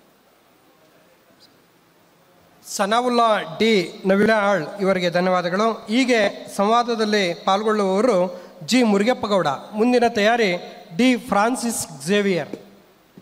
ಸರ್ವಾಧ್ಯಕ್ಷರಿಗೂ ಹಾಗೂ ನಮ್ಮ ದಾವಣಗೆರೆ ಜಿಲ್ಲಾ ಕನ್ನಡ ಸಾಹಿತ್ಯ ಪರಿಷತ್ತಿನ ಅಧ್ಯಕ್ಷರಾದಂಥ ವಾಮದೇವ್ನವ್ರಿಗೂ ಮತ್ತೆಲ್ಲರಿಗೂ ವಂದಿಸುತ್ತಾ, ನನ್ನ ಪ್ರಶ್ನೆ ಸ್ವಲ್ಪ ನಮ್ಮ ಅಧ್ಯಕ್ಷರಿಗೆ ಏನು ಅನಿಸುತ್ತೋ ಅಂತ ನನಗೆ ಗೊತ್ತಿಲ್ಲ, ನಾನು ಕೇಳಬೇಕು ಅನಿಸಿದೆ, ಕೇಳಿಸ್ತೀನಿ. ಸ್ಮಾರಕಗಳನ್ನ ದಾರಾ ಬೇಂದ್ರೆಯವರಿಗೂ ಕಟ್ಟಿದ್ದಾರೆ, ಕುವೆಂಪು ಅವ್ರಿಗೂ ಕಟ್ಟಿದ್ದಾರೆ. ಅದೇ ರೀತಿಯಲ್ಲಿ ನನಗೆ ತಿಳಿದ ಹಾಗೆ ಎಲ್ ಬಸವರಾಜಗಾಗಲಿ, ಜಿ ಎಸ್ ಶಿವರುದ್ರಪ್ಪನವ್ರಿಗಾಗಲಿ, ಹೆಚ್ಚು ತಿಪ್ಪೇರುದ್ರ ಸ್ವಾಮಿಯವರಿಗಾಗಲಿ ಯಾಕೆ ಆ ಕಡೆ ಸರ್ಕಾರ ಗಮನವನ್ನು ಹರಿಸಲಿಲ್ಲ? ಈ ಬಗ್ಗೆ ತಮ್ಮ ಅಭಿಪ್ರಾಯ ಏನು ಅಂತ ಒಂದು ಪ್ರಶ್ನೆ. ಮತ್ತೊಂದು ಪ್ರಶ್ನೆ, ದಾರ್ಶನಿಕ ಕವಿ ಮಹಾಲಿಂಗರಂಗ ಎಲ್ಲರೂ ಇವತ್ತು ಈ ವೇದಿಕೆಯಲ್ಲೆಲ್ಲ ಅವರ ವಿಚಾರ ಪ್ರಸ್ತಾಪಕ್ಕೆ ಬಂತು. ಅವರಿಗೆ ಒಂದು ಸಮಾಧಿ ನಿರ್ಣಯ ಮಾಡಿಲ್ಲ ಎಲ್ಲಿಯೂ. ಯಾಕೆ? ಈ ವಿಚಾರದಲ್ಲಿ ಸರ್ಕಾರ ಏಕೆ ಹಿಂದೆ ಬೀಳ್ತಾ ಇದೆ? ಮತ್ತು ನೀವೆಲ್ಲ ಇದ್ರ ಬಗ್ಗೆ ಯಾವ ರೀತಿಯ ನಿರ್ಣಯವನ್ನು ತಗೊಳ್ತೀರಿ? ಅದನ್ನು ಸರ್ಕಾರಕ್ಕೆ ಮುಟ್ಟಿಸುವಂಥ ಪ್ರಯತ್ನವನ್ನು ನೀವು ಮಾಡಬೇಕು ಅನ್ನೋದೊಂದು ಅಭಿಪ್ರಾಯ. ಇಲ್ಲಿವರೆಗೂ ಬೆಳಗಾಂ ಮತ್ತು ಬೆಳಗಾಮಿನ ಗಲಾಟೆ ತಗೊಳ್ಳಿ, ಇಲ್ಲಿವರೆಗೂ ಅದು ಬಗೆಹರಿಲ್ಲ. ಈಗ ಮತ್ತಷ್ಟು ಉದ್ವೇಗಕ್ಕೆ ಒಳಗಾಗಿದೆ. ಅಲ್ಲೆಲ್ಲ ನಮ್ಮ ಜನ ಬದುಕುವುದೇ ಕಷ್ಟ ಆದಂಥ ಪರಿಸ್ಥಿತಿ ಬಂದಿದೆ. ಯಾಕೆ ಈ ಹೋರಾಟ? ಎಲ್ಲಿವರೆಗೂ ಈ ಹೋರಾಟ? ಅದೊಂದು ಯಾಕೆ ನಿರ್ಣಯ ಆಗಲಿಲ್ಲ? ಆಯಿತು, ಅಲ್ಲಿ ಮೊದಲು ಕೇಳಿದ ಆ ಪ್ರಶ್ನೆಗೆ ಸ್ವಲ್ಪ ತಮಗೇನು ಅನಿಸುತ್ತಾ ಆ ಉತ್ತರವನ್ನು ಕೊಡ್ತೀರಿ ಅಂತ ನಾನು ಭಾವಿಸಿದ್ದೇನೆ. ಇಲ್ಲಿ ಅವರು ಈ ಮೂರ್ತಿಗಳ ಸ್ಥಾಪನೆಗಳ ಹಿನ್ನೆಲೆಯಲ್ಲಿ ಏನು ನಾಡಿನ ಬೇರೆ ಬೇರೆ ಭಾಗಗಳಲ್ಲಿ ಕುವೆಂಪು ಅವರ ಮತ್ತು ದಾರಾ ಬೇಂದ್ರೆಯವರ ಮೂರ್ತಿಗಳ ಪ್ರತಿಷ್ಠಾಪನೆ ಆಗಿದೆ. ಅದೇ ರೀತಿ ನಮ್ಮ ಸಾಹಿತ್ಯದ ಅತ್ಯಂತ ಪ್ರಮುಖ ಬರಹಗಾಗಿರ್ತಕ್ಕಂಥ G S Shivarudrappa, L Basavaraj ಇವರ ಮೂರ್ತಿಗಳು ಏಕೆ ಸ್ಥಾಪನೆ ಆಗಿರಲಿಲ್ಲ ಅಂತಕ್ಕಂಥದ್ದು ಅವರ ಒಂದು ಕುತೂಹಲ ಮತ್ತು ಒಂದು ಪ್ರಶ್ನೆ ಅದು. ಈ ಪ್ರಶ್ನೆಗೆ ತುಂಬ ಸರಳವಾಗಿ ಒಂದು ಮಾನದಂಡ ಇರ್ತದೆ. ರಾಷ್ಟ್ರಕವಿ ಕುವೆಂಪು ಅವರು ಹಾಗೂ ಬೇಂದ್ರೆಯವರು ರಾಷ್ಟ್ರ ಮಟ್ಟದಲ್ಲಿ ಮತ್ತು ಅಂತಾರಾಷ್ಟ್ರ ಮಟ್ಟದಲ್ಲಿ ಗುರುತಿಸಿಕೊಂಡಂಥ ಬರಹಗಾರರು, ಕವಿಗಳು. ಕನ್ನಡದ ಅಸ್ಮಿತೆಯನ್ನು, ಕನ್ನಡದ ಪ್ರಜ್ಞೆಯನ್ನು ವಿಶ್ವ ಮಟ್ಟಕ್ಕೆ ಓದಿದಂಥವ್ರು. ಹಾಗ ಹೇಳ್ತಾ ಎಲ್ ಬಸವರಾಜ್ ಮತ್ತು ಜೆ ಎಸ್ ಶಿವರುದ್ರಪ್ಪನವ್ರು ಮಾಡಿಲ್ಲ ಅಂತ ಅರ್ಥ ಅಲ್ಲ ಅದು. ಆದರೆ ಇಲ್ಲಿ ಒಂದು ಮಾನದಂಡ ಅಂತಕ್ಕಂಥದ್ದು ಸರ್ಕಾರಕ್ಕಾಗಲಿ ಅಥವಾ ಸಮಾಜಕ್ಕಾಗಲಿ ಒಂದು ಸಮುದಾಯಕ್ಕಾಗಲಿ ಒಂದು ಮಾನದಂಡ ಇರ್ತದೆ. ಆ ಮಾನದಂಡವನ್ನು ಆಧರಿಸಿ ಆ ಮೂರ್ತಿಗಳ ಸ್ಥಾಪನೆ ಆಗುತ್ತೆ. ಎಲ್ ಬಸವರಾಜ್ ಮತ್ತು ಜೆ ಎಸ್ ಶಿವರುದ್ರಪ್ಪನವರ ಮೂರ್ತಿಗಳು ಮುಂದಿನ ದಿನಮಾನಗಳಲ್ಲೂ ಕೂಡ ಸ್ಥಾಪನೆ ಆಗ್ಬೋದು. ಆ ಬಗ್ಗೆ ನಿರೀಕ್ಷೆಯನ್ನು ನಾವು ನೀವೆಲ್ಲರೂ ಕೂಡ ಇಟ್ಕೊಳ್ಳೋಣ ಅಂತಕ್ಕಂಥದ್ದು ನನ್ನ ಭಾವನೆ. ಜಿ ಮುರುಗಪ್ಪಗೌಡ ಅವರಿಗೆ ಧನ್ಯವಾದಗಳು. ಈಗ ಸಂವಾದದಲ್ಲಿ ಭಾಗವಹಿಸುವವರು ಡಿ ಫ್ರಾನ್ಸಿಸ್ ಝೇವಿಯರ್. ಮುಂದಿನ ತಯಾರಿ ರತ್ನವಾಸ್ ಸಾಲೆಮಠ. ಎಲ್ಲರಿಗೂ ನಮಸ್ಕಾರ.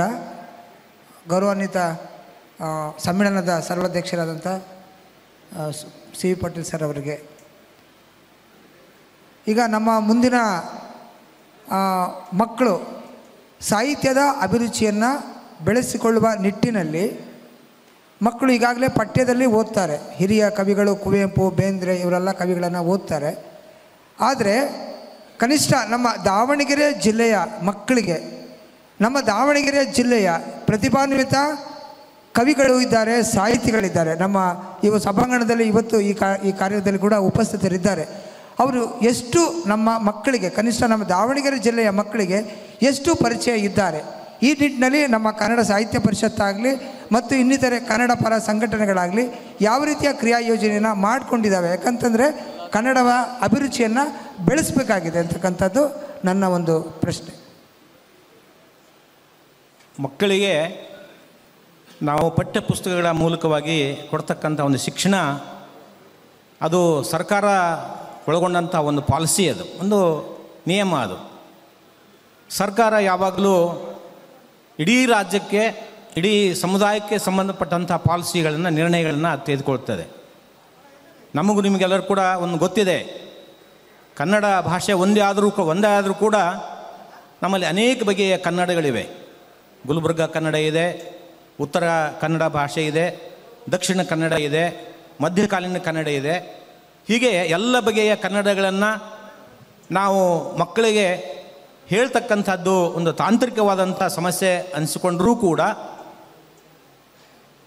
ಆ ಒಂದು ವಿಷಯ ಕುರಿತು ಸರ್ಕಾರ ಒಂದು ನಿರ್ಣಯವನ್ನು ತೆಗೆದುಕೊಳ್ಬೇಕಾದದ್ದು ಸರ್ಕಾರದ ಮಟ್ಟದಲ್ಲಿ ನಡೀತಕ್ಕಂಥದ್ದು. ಅದು ಜೊತೆಗೆ ಅವರು, ನಮ್ಮ ಫ್ರಾನ್ಸಿಸ್ ಅವರು, ನಮ್ಮ ಒಂದು ತಮ್ಮ ಬೇಡಿಕೆ ಅದು, ಅವ್ರ ಕಾಳಜಿ ಅದು. ಮಕ್ಕಳ ಸಾಹಿತ್ಯ ಪರಿಷತ್ತಿನ ಜಿಲ್ಲಾ ಅಧ್ಯಕ್ಷರಾಗಿ ಅವರು ಕೆಲಸ ನಿರ್ವಹಿಸ್ತಕ್ಕಂಥವರು. ಅಂದರೆ ನಮ್ಮ ಒಂದು ಪ್ರದೇಶದ, ನಮ್ಮ ಜಿಲ್ಲೆಯ ಮಕ್ಕಳಿಗೆ ನಮ್ಮ ಜಿಲ್ಲೆಯ ಸಂಸ್ಕೃತಿ, ಸಾಹಿತ್ಯ, ಕವಿಗಳ ಮತ್ತು ಬರಹಗಾರರ ಪರಿಚಯ ಆಗಬೇಕು ಅಂತಕ್ಕಂಥದ್ದು ಅವರ ಕಾಳಜಿ. ಅದು ಸ್ವಾಗತಾರ್ಹವಾದದ್ದು.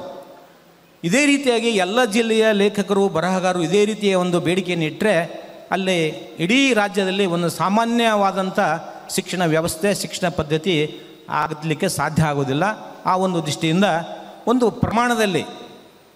ಪ್ರಮಾಣದಲ್ಲಿ ನಾವು ಈ ಯೋಜನೆ ಬಗ್ಗೆ ಸರ್ಕಾರದ ಗಮನವನ್ನು ಸೆಳೆಯಲಿಕ್ಕೆ ಪ್ರಯತ್ನ ಮಾಡಲಿಕ್ಕೆ ಇವತ್ತಿನ ಕನ್ನಡ ಸಾಹಿತ್ಯ ಸಮ್ಮೇಳನದಲ್ಲಿ ಒಂದು ನಿರ್ಣಯದಲ್ಲಿ ಯೋಚನೆ ಮಾಡ್ತಕ್ಕಂಥದ್ದನ್ನು ಅವರು ವಿಷಯ ಮಂಡಿಸಿದ್ದಾರೆ.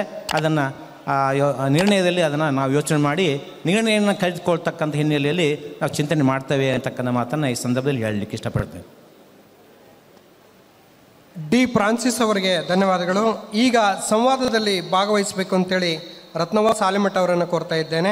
ಮುಂದಿನ ತಯಾರಿ ಗಂಗಾಧರ BL ನಿಟ್ಟೂರು.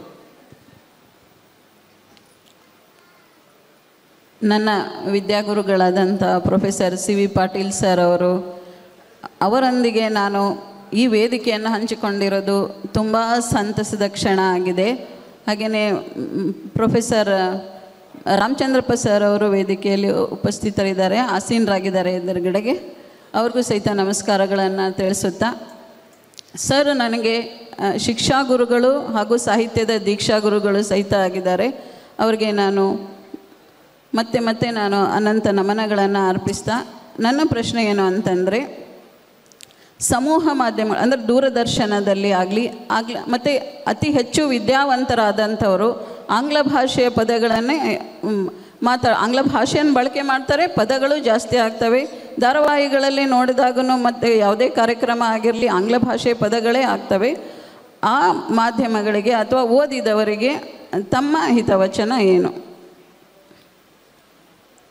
ನಮಗೆಲ್ಲರಿಗೂ ಕೂಡ ಗೊತ್ತಿರೋ ಹಾಗೆ ಇವತ್ತು ಸಮೂಹ ಮಾಧ್ಯಮಗಳು, ಅದರಲ್ಲಿ ಕೂಡ ವಿದ್ಯುನ್ಮಾನದ ಮಾಧ್ಯಮಗಳು ಏನಿವೆಯಲ್ಲ, ಚಲನಚಿತ್ರ ಆಗ್ಬೋದು, ಟಿ ವಿ ಮಾಧ್ಯಮ ಆಗ್ಬೋದು, ಇವತ್ತೇನು ನಮ್ಮ ಸಾಮಾಜಿಕ ಜಾಲತಾಣಗಳಲ್ಲಿ ಬರ್ತಕ್ಕಂಥ ಒಂದು ಫೇಸ್ಬುಕ್ಕು, ವಾಟ್ಸಪ್ಪು, ಇನ್ಸ್ಟಾಗ್ರಾಮ್, ಈ ಎಲ್ಲ ಮಾಧ್ಯಮಗಳಲ್ಲಿ ನಾವು ಕನ್ನಡವನ್ನು ಬಳಸುವಾಗ ಬಹಳ ತಪ್ಪಾಗಿ ಕನ್ನಡಕ್ಕೆ ಒಂದು ರೀತಿ ಮರ್ಯಾದೆ ಹೋಗುವ ರೀತಿಯಲ್ಲಿ ಕನ್ನಡ ಭಾಷೆಯನ್ನು ಬಳಸ್ತಕ್ಕಂಥ ಒಂದು ವಿದ್ಯಮಾನ ನಾವೆಲ್ಲ ನೋಡ್ತಾ ಇರ್ತೇವೆ.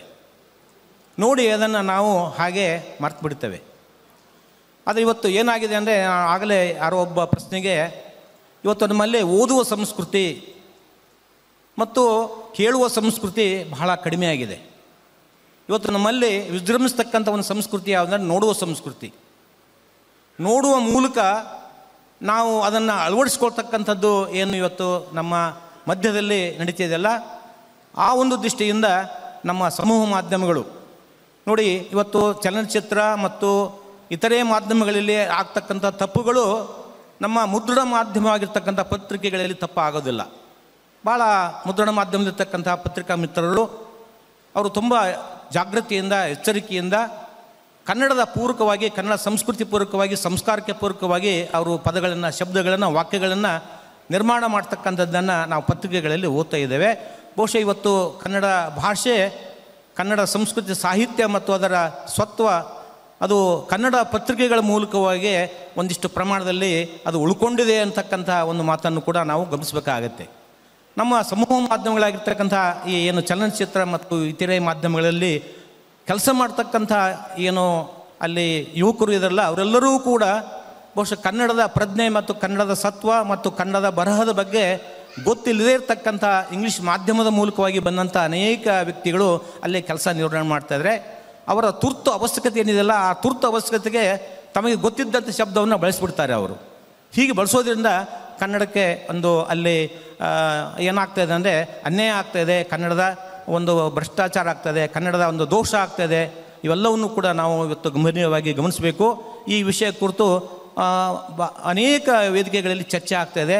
ಸರ್ಕಾರ ಈ ವಿಷಯವನ್ನು ಕುರಿತು ಗಂಭೀರವಾಗಿ ಆಲೋಚನೆ ಮಾಡಿಕೊಂಡು ಈ ಸಮೂಹ ಮಾಧ್ಯಮಗಳಿಗೆ ಕೆಲಸ ಮಾಡ್ತಕ್ಕಂಥ ಏನು ಯುವಕರು ಅಥವಾ ನೌಕರರಾದ ಅವರಿಗೆ ಕನಿಷ್ಠ ಪಕ್ಷ ಕನ್ನಡದ ಜ್ಞಾನ, ಕನ್ನಡದ ಒಂದು ಪ್ರಜ್ಞೆ, ಕನ್ನಡದ ಅರಿವು ಗೊತ್ತಿದ್ದಂಥವ್ರನ್ನ ಅಲ್ಲಿ ಆಯ್ಕೆ ಮಾಡಿಕೊಳ್ಳಿ ಅಂತಕ್ಕಂಥ ಒಂದು ಚಳುವಳಿ ಒಂದು ಅಥವಾ ಪೂರಕವಾದ ಬೇಡಿಕೆಗಳು ಇವತ್ತು ನಮ್ಮ ಮಧ್ಯದಲ್ಲಿ ಪ್ರಾರಂಭ ಆಗಬೇಕಂತ ಹೇಳಿ ನಾನು ಭಾವಿಸ್ಕೊಂಡಿದ್ದೇನೆ.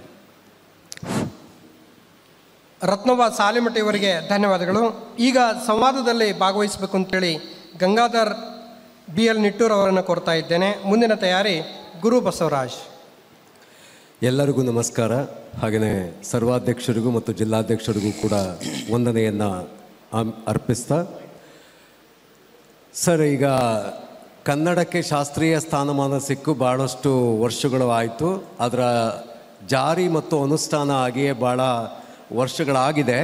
ಆದರೆ ಅದರ ಸಮರ್ಪಕ ಬಳಕೆಯನ್ನು ಮತ್ತು ಅದರ ಕಾರ್ಯರೂಪಕ್ಕೆ ತರುವಂಥ ಹಿನ್ನೆಲೆಯಲ್ಲಿ ಸಾಹಿತ್ಯ ಪರಿಷತ್ತು ಅದರ ಸದ್ಬಳಕೆಯನ್ನು ಹೇಗೆ ಮಾಡಿಕೊಳ್ತಾ ಇದೆ, ಯಾವ ಹಂತದಲ್ಲಿ ಅದನ್ನು ಸದ್ಬಳಕೆ ಮಾಡಿಕೊಳ್ತಾ ಇದೆ? ಹಾಗೆಯೇ ಸಾಹಿತ್ಯ ಪರಿಷತ್ತು ಗ್ರಾಮ ಮಟ್ಟದಲ್ಲಿಯೂ ಹೋಬಳಿ ಮಟ್ಟದಲ್ಲಿಯೂ ಕೂಡ ಈ ಒಂದು ಘಟಕಗಳನ್ನು ಹೊಂದಿದೆ. ಅಲ್ಲಿ ಜನಮನಗಳನ್ನು ಬೆಸೆಯೋದಕ್ಕೆ ಮತ್ತು ಸಾಹಿತ್ಯವನ್ನು ಸಾಮಾನ್ಯ ಜನತೆಗೂ ಕೂಡ ತಲುಪಿಸುವ ಹಿನ್ನೆಲೆಯಲ್ಲಿ ಅಲ್ಲಿ ಗೋಷ್ಠಿಗಳನ್ನಾಗಲಿ ಅಥವಾ ವಿಚಾರ ಸಂಕಿರಣಗಳನ್ನಾಗಲಿ ಅಥವಾ ಇತರೆ ಕಾರ್ಯಕ್ರಮಗಳನ್ನು ಹಮ್ಮಿಕೊಳ್ಳೋದ್ರ ಮೂಲಕ ಸಾಹಿತ್ಯ ಪರಿಷತ್ತು ಜನಮನಗಳನ್ನು ತಲುಪಬೇಕಾಗಿದೆ. ಆ ನಿಟ್ಟಲ್ಲಿ ತಾವು ಯಾವ ಸಲಹೆಗಳನ್ನು ಸಾಹಿತ್ಯ ಪರಿಷತ್ತಿಗೆ ನೀಡ್ತೀರಿ ಸರ್? ಗಂಗಾಧರ್ ಅವರು 2 ಪ್ರಶ್ನೆಗಳನ್ನು ನಮಗೆ ಇಟ್ಟಿದ್ದಾರೆ. ಒಂದು, ಕನ್ನಡ ಭಾಷೆಗೆ ಒಂದು ಶಾಸ್ತ್ರೀಯ ಸ್ಥಾನಮಾನ ದೊರೆತು ಈಗಾಗಲೇ ಬಹಳಷ್ಟು ವರ್ಷಗಳಾಗಿವೆ. ಸ್ಥಾನಮಾನ ಏನೋ ದೊರೆಯಿತು, ಆದರೆ ಅದರಿಂದ ನಾವು ನಿರೀಕ್ಷೆ ಮಾಡಿದಂಥ ಅಭಿವೃದ್ಧಿ ಪೂರ್ವಕವಾದಂತಹ ಕೆಲಸಗಳು, ಕನ್ನಡ ಸಾಹಿತ್ಯಕ್ಕೆ ಬೇಕಾಗಿರ್ತಕ್ಕಂಥ ಒಂದು ವಾತಾವರಣ, ಒಂದು ಆರ್ಥಿಕವಾದಂಥ ಒಂದು ಸೌಲಭ್ಯ ಅದು ನಾವು ಪಡೆಯುವಲ್ಲಿ ಬಹುಶಃ ಹಿನ್ನೆಲೆಯಾಗಿ ನಾವು ಉಳಿದಿದ್ದೇವೆ. ಇದಕ್ಕೆ ಮುಖ್ಯವಾಗಿರ್ತಕ್ಕಂಥ ಒಂದು ಕಾರಣ ಏನು ಅಂತಂದರೆ, ಇದು ಕೇಂದ್ರ ಸರ್ಕಾರದ ಒಂದು ನೀತಿಯಾಗಿರೋದ್ರಿಂದ ಕೇಂದ್ರ ಸರ್ಕಾರದ ಮೇಲೆ ಒತ್ತಾಯವನ್ನು ಒಂದು ಹಕ್ಕೊತ್ತಾಯವನ್ನು ಮಾಡ್ತಕ್ಕಂಥ ಒಂದು ರಾಜಕೀಯ ಒಂದು ಏನು ಬೇಡಿಕೆ ಇದೆಯಲ್ಲ, ಆ ಬೇಡಿಕೆ ಬಹುಶಃ ನಮ್ಮಲ್ಲಿ ಕೊರತೆ ಉಂಟಾಗಿದೆ. ಆ ಒಂದು ದೃಷ್ಟಿಯಿಂದ ನಾವು ಶಾಸ್ತ್ರೀಯ ಸ್ಥಾನಮಾನ ಹೊಂದಿ ಅದರ ಹಿನ್ನೆಲೆಯಲ್ಲಿ ಅಭಿವೃದ್ಧಿ ಹೊಂದಲಿಕ್ಕೆ ಕಾರಣವಾಗಿದೆ. ಈ ಒಂದು ಸಮ್ಮೇಳನದ ಮೂಲಕವಾಗಿ ನಾವು ಸರ್ಕಾರವನ್ನು ಮತ್ತು ರಾಜಕೀಯ ಪ್ರತಿನಿಧಿಗಳನ್ನು ಆ ದಿಶೆಯಲ್ಲಿ ಒತ್ತಾಯ ಮಾಡಲಿಕ್ಕೆ ನಾವು ಪ್ರಯತ್ನ ಮಾಡ್ತಕ್ಕಂಥದ್ದು ಒಂದು ಅವಶ್ಯಕತೆ ಇದೆ ಅನ್ನೋದನ್ನು, ಜೊತೆಗೆ ಇವತ್ತು ಕನ್ನಡದ ವಾತಾವರಣವನ್ನು ನಿರ್ಮಾಣ ಮಾಡುವಲ್ಲಿ ಈ ಕನ್ನಡ ಸಾಹಿತ್ಯ ಪರಿಷತ್ತಿನ ಪಾತ್ರ ಬಹುಶಃ ಕನ್ನಡ ಸಾಹಿತ್ಯವು ಪ್ರಾರಂಭವಾದಂತ ಹಿಡ್ಕೊಂಡು ಇವತ್ತಿನವರೆಗೂ ನಾವು ಅದರ ಒಂದು 100 ವರ್ಷಗಳ ಚರಿತ್ರೆಯನ್ನು ನೋಡ್ತಾ ಬಂದಾಗ ಮೊದಲು ಕೇವಲ ರಾಜ್ಯ ಮಟ್ಟದಲ್ಲಿ ಒಂದು ಸಮ್ಮೇಳನ ಆಗ್ತಾಯಿತ್ತು. ಆದರೆ ಈಗ ಜಿಲ್ಲಾ ಸಮ್ಮೇಳನಗಳು, ತಾಲೂಕು ಸಮ್ಮೇಳನಗಳು, ಹೋಬಳಿ ಮಟ್ಟದ ಸಮ್ಮೇಳನಗಳು ಇವೆಲ್ಲವೂ ಇವತ್ತು ನಡೀತಾ ಇವೆ. ಈ ನಡೆಯುವ ಮೂಲಕವಾಗಿ ಈ ಕನ್ನಡದ ಅಸ್ಮಿತೆಯನ್ನು, ಕನ್ನಡದ ಪ್ರಜ್ಞೆಯನ್ನು, ಕನ್ನಡದ ಅಭಿಮಾನವನ್ನು, ಕನ್ನಡದ ಓದಿಗೆ ಪೂರಕವಾಗಿರ್ತಕ್ಕಂಥ ವಾತಾವರಣವನ್ನು ನಿರ್ಮಾಣ ಮಾಡುವಲ್ಲಿ ಇವತ್ತಿನ ಕನ್ನಡ ಸಾಹಿತ್ಯ ಪರಿಷತ್ತಿನ ಕಾರ್ಯಕ್ರಮಗಳು ಪೂರಕವಾಗಿ ಕೆಲಸ ಮಾಡ್ತವೆ. ಅವು ಚುರುಕಾಗಿ ಕೆಲಸ ಮಾಡಬೇಕು ಅನ್ನೋದು ನಮ್ಮ ಗಂಗಾಧರವರ ಒಂದು ಅಭಿಪ್ರಾಯವಾಗಿದೆ. ಆ ದಿಸೆಯಲ್ಲಿ ಕನ್ನಡ ಸಾಹಿತ್ಯ ಪರಿಷತ್ತಿನ ಅಧ್ಯಕ್ಷರುಗಳು ಆ ಮುಂದಿನ ದಿನಗಳಲ್ಲಿ ಆ ಯೋಚನೆ ಮಾಡ್ತಾರೆ ಅಂತಕ್ಕಂಥದ್ದನ್ನು ನಾನು ಭಾವಿಸ್ಕೊಂಡಿದ್ದೇನೆ. ಧನ್ಯವಾದಗಳು ಗಂಗಾಧರ್ BL ನಿಟ್ಟೂರ್ ಅವರಿಗೆ. ಈಗ ಸಂವಾದದಲ್ಲಿ ಭಾಗವಹಿಸಬೇಕು ಅಂತೇಳಿ ಗುರುಬಸವರಾಜ್ ಅವರನ್ನು ಕೋರ್ತಾ ಇದ್ದೇನೆ. ಮುಂದಿನ ತಯಾರಿ HC ಕೀರ್ತಿಕುಮಾರ್ ಅವರು. ಸರ್ ನಮಸ್ಕಾರ, ಎಲ್ಲರಿಗೂ ನಮಸ್ಕಾರ. ನಿಮ್ಮ ಸಾಹಿತ್ಯದ ದೀರ್ಘಾವಧಿಯಲ್ಲಿ ಸಾಕಷ್ಟು ಸಮ್ಮೇಳನಗಳನ್ನು ನೋಡಿದಿರಿ. ಸಮ್ಮೇಳನಗಳನ್ನು ನೋಡ್ತಾ ಆ ಸಮ್ಮೇಳನಗಳಲ್ಲಿ ಸಾಹಿತ್ಯಕ್ಕೆ ಪೂರಕವಾಗುವಂಥ ಚರ್ಚೆಗಳು ಹೀಗಿರಬೇಕು, ಗೋಷ್ಠಿಗಳು ಹೀಗಿರಬೇಕು, ಚಿಂತನೆಗಳು ಹೀಗಿರಬೇಕು ಅನ್ನೋದೊಂದು ಒಳಗಡೆ ನಿಮ್ಮ ಕಲ್ಪನೆ ಇರುತ್ತೆ. ಇಷ್ಟು ಸಾಹಿತ್ಯ ಸಮ್ಮೇಳನಗಳು ನೋಡಿದೆ ಈ ರೀತಿಯಾಗಿ ನಡಿಬೇಕು. ಆ ರೀತಿಯಾಗಿ ಗೋಷ್ಠಿಗಳು ಮತ್ತು ಚಿಂತನೆಗಳು, ಚರ್ಚೆಗಳು ನಡೆದ್ರೆ ಸಾಹಿತ್ಯಕ್ಕೆ ಪೂರಕವಾಗ್ತದೆ ಅನ್ನೋದು ನಿಮ್ಮಲ್ಲಿ ಒಂದು ಒಂದು ಒಂದು ಪೂರಕವಾದ ಒಂದು ಆಕಾರ ಇರ್ತದೆ. ಇವತ್ತು ಅಂಥ ಸಮ್ಮೇಳನದಲ್ಲಿ ನೀವು ಅಧ್ಯಕ್ಷರಾಗಿದ್ದೀರಿ. ಇಲ್ಲ ನಾನು ಅನ್ಕೊಂಡಂತೆ ಇಲ್ಲಿ ಚಿಂತನೆಗಳು, ಗೋಷ್ಠಿಗಳು ನಡೆದು ನನಗೆ ಸಮಾಧಾನ ಇದೆ ಅನ್ನಿಸ್ತಾ ಇದೆಯೋ, ಅಥವಾ ಎಲ್ಲರಂತೆ ನಾನು ಕೂಡ ಸಮ್ಮೇಳನದ ಅಧ್ಯಕ್ಷನಾಗಿ ಹೋದೆ ಅಂತ ಅನ್ನಿಸ್ತಾ ಇದೆಯೋ?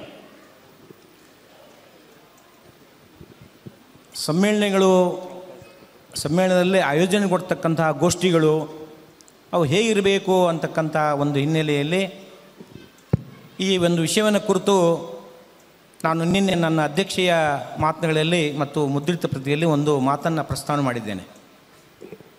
ಹಿಂದಿನ ಕಾಲಘಟ್ಟದಲ್ಲಿ ನಮ್ಮ ಸಾಹಿತ್ಯವನ್ನು ಕುರಿತು ರಸಾನುಭವದ ಹಿನ್ನೆಲೆಯಲ್ಲಿ, ಆನಂದ ಅನುಭೂತಿಯ ಹಿನ್ನೆಲೆಯಲ್ಲಿ, ಕಲಾತ್ಮಕತೆಯ ಹಿನ್ನೆಲೆಯಲ್ಲಿ ನಮ್ಮ ಸಾಹಿತ್ಯದ ಕೃತಿಗಳ, ಕವಿಗಳ ಚರ್ಚೆ ವಿಚರ್ಚೆ ಅದು ಸೀಮಿತವಾಗಿತ್ತು. ಆದರೆ ಇವತ್ತಿನ ಕಾಲಘಟ್ಟ ಬದಲಾಗಿದೆ. ಬದಲಾದಂಥ ಕಾಲಘಟ್ಟದಲ್ಲಿ ನಾವು ನಮ್ಮ ಅಭಿವ್ಯಕ್ತಿಗಳು ಬದಲಾಗ್ತಕ್ಕಂಥ ಹಿನ್ನೆಲೆಯಲ್ಲಿ ನಮ್ಮ ಸಾಹಿತ್ಯ ಸಮ್ಮೇಳನಗಳ ಸ್ವರೂಪಗಳು ಕೂಡ ಬೇರೆ ಆಗಬೇಕಾಗುತ್ತೆ. ಯಾಕಂದರೆ ಇವತ್ತು ನಾವು ಕೇವಲ ಸಾಹಿತ್ಯವನ್ನು ಕೇವಲ ರಸಾನುಭವ ಮಟ್ಟದಲ್ಲಿ ನೋಡ್ತಕ್ಕಂಥ ಒಂದು ಸ್ಥಿತಿ ಇಲ್ಲ. ಇವತ್ತು ಸಾಹಿತ್ಯ ಅನ್ನೋದು ಸಮಾಜದ ಬೇಡಿಕೆಗಳಿಗೆ, ಸಮಾಜ ಅಭಿವೃದ್ಧಿಗೆ, ಸಮಾಜದ ಬದಲಾವಣೆಗೆ ಪೂರಕವಾಗಬೇಕು ಅಂತಕ್ಕಂಥ ದೃಷ್ಟಿಕೋನ ಮತ್ತು ಆ ದಿಶೆಯ ಆಸೆ ಮತ್ತು ಆ ದಿಶೆಯ ಒಂದು ನಿರೀಕ್ಷೆ ನಮ್ಮದಾಗಿರ್ತದೆ. ಅದಕ್ಕೆ ಪೂರಕವಾಗಿರ್ತಕ್ಕಂಥ ಇವತ್ತಿನ ಸಾಹಿತ್ಯ ಸಮ್ಮೇಳನದಲ್ಲಿ ಸಾಹಿತ್ಯೇತರವಾದಂಥ ಅನೇಕ ಗೋಷ್ಠಿಗಳನ್ನು ನಾವು ಆಯೋಜನೆ ಮಾಡಬೇಕಂತ ಅವಶ್ಯಕತೆ ಇದೆ. ಬಹುಶಃ ಇವತ್ತು ನಮ್ಮ ಸಮ್ಮೇಳನವನ್ನು ನೀವು ನೋಡಿದರೆ ಕೃಷಿ ಗೋಷ್ಠಿ ಇತ್ತು. ಅದೇ ಪ್ರಕಾರ ಒಂದು ನಮ್ಮ ಜಿಲ್ಲೆಯಲ್ಲಿ ನಡೀತಕ್ಕಂಥ ಸಾಂಸ್ಕೃತಿಕ ದಲಿತ ಚಳುವಳಿಗಳಿತ್ತು. ಹೀಗೆ ಈ ನಮ್ಮ ಬದುಕಿಗೆ, ನಮ್ಮ ಪರಿಸರಕ್ಕೆ ಅಥವಾ ನಮ್ಮ ಜಿಲ್ಲೆಗೆ ಪೂರಕವಾಗಿರ್ತಕ್ಕಂಥ ಬೇಡಿಕೆಗಳೇನಲ್ಲ, ಆ ಬೇಡಿಕೆಗಳಿಗೆ ಸಂಬಂಧಿಸಿದಂಥ ವಿಚಾರಗಳು ಕೂಡ ಸಾರ್ವಜನಿಕರ ಗಮನಕ್ಕೆ, ಸರ್ಕಾರದ ಗಮನಕ್ಕೆ, ಅಧಿಕಾರಿಗಳ ಗಮನಕ್ಕೆ ಹೋಗಬೇಕು ಅಂತಕ್ಕಂಥ ಹಿನ್ನೆಲೆಯಲ್ಲಿ ಇವತ್ತಿನ ಸಾಹಿತ್ಯ ಸಮ್ಮೇಳನಗಳು ಆ ದಿಶೆಯಲ್ಲಿ ಗೋಷ್ಠಿಗಳ ರಚನೆಯನ್ನು ನಾವು ಮಾಡ್ಕೊಳ್ತಾ ಇವೆ ಅಂತಕ್ಕಂಥದ್ದು ನೋಡಿಕೊಂಡಾಗ ಇದು ಅನಿವಾರ್ಯ ಮತ್ತು ಅವಶ್ಯಕ ಮತ್ತು ಇವತ್ತಿನ ಸಂದರ್ಭದ ಬೇಡಿಕೆ ಕೂಡ ಹೌದು ಅಂತಕ್ಕಂಥದ್ದು. ಧನ್ಯವಾದಗಳು ಗುರುಬಸವರಾಜ್ ಅವರಿಗೆ. ಈಗ ಸಂವಾದದಲ್ಲಿ ಪಾಲ್ಗೊಳ್ಳಬೇಕು ಅಂತೇಳಿ HC ಕೀರ್ತಿಕುಮಾರ್ ಅವರನ್ನು ಕೋರ್ತಾ ಇದ್ದೇನೆ. ಮುಂದಿನ ತಯಾರಿ ಹರಿ ಜಾದುಗಾರ್. ಧನ್ಯವಾದಗಳು ಸರ್. ಸರ್ವಾಧ್ಯಕ್ಷರು ಮೊದಲುಗೊಂಡು ವೇದಿಕೆ ಮೇಲೆ ಇರ್ತಕ್ಕಂಥ ಎಲ್ಲರನ್ನ ವಂದಿಸಿ, ನಂದು ಒಂದು ಪ್ರಶ್ನೆ.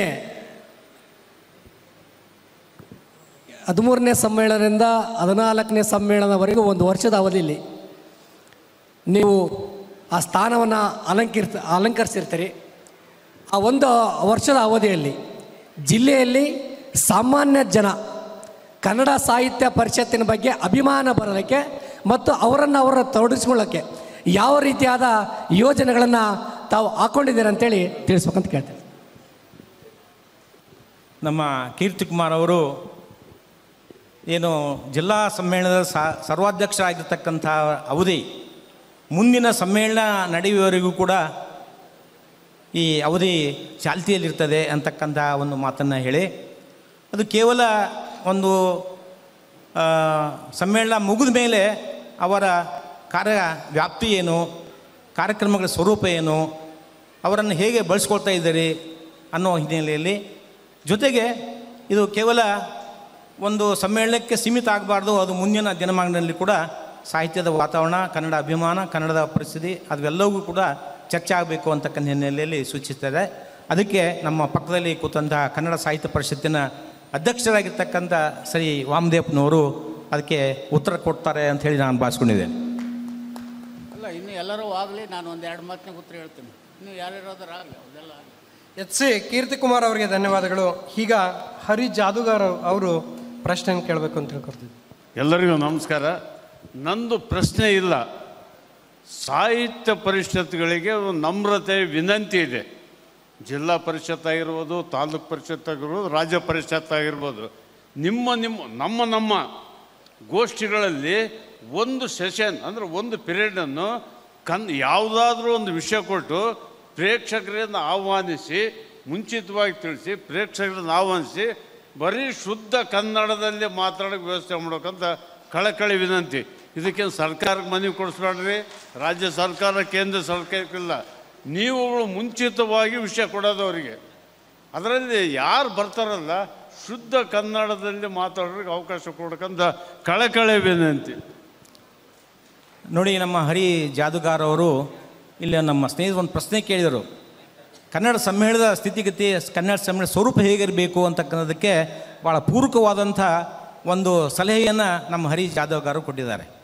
ಇಂಥ ಜಿಲ್ಲಾ ಸಮ್ಮೇಳನಗಳಲ್ಲಿ ನಡೆಸುವಾಗ ನೀವು ನಿಮ್ಮ ಒಂದು ಪದ್ಧತಿ ಪ್ರಕಾರವಾಗಿ ಕೆಲವು ಗೋಷ್ಠಿಗಳನ್ನು ಆಯೋಜನೆ ಮಾಡಿ, ಆದರೆ ಒಂದು ವಿಷಯವನ್ನು ಈ ಸಮ್ಮೇಳನ ನಡೆಸುವ ಪೂರ್ವದಲ್ಲಿ ಸಾರ್ವಜನಿಕರಿಗೆ ಒಂದು ಆಹ್ವಾನ ಕೊಡಿ.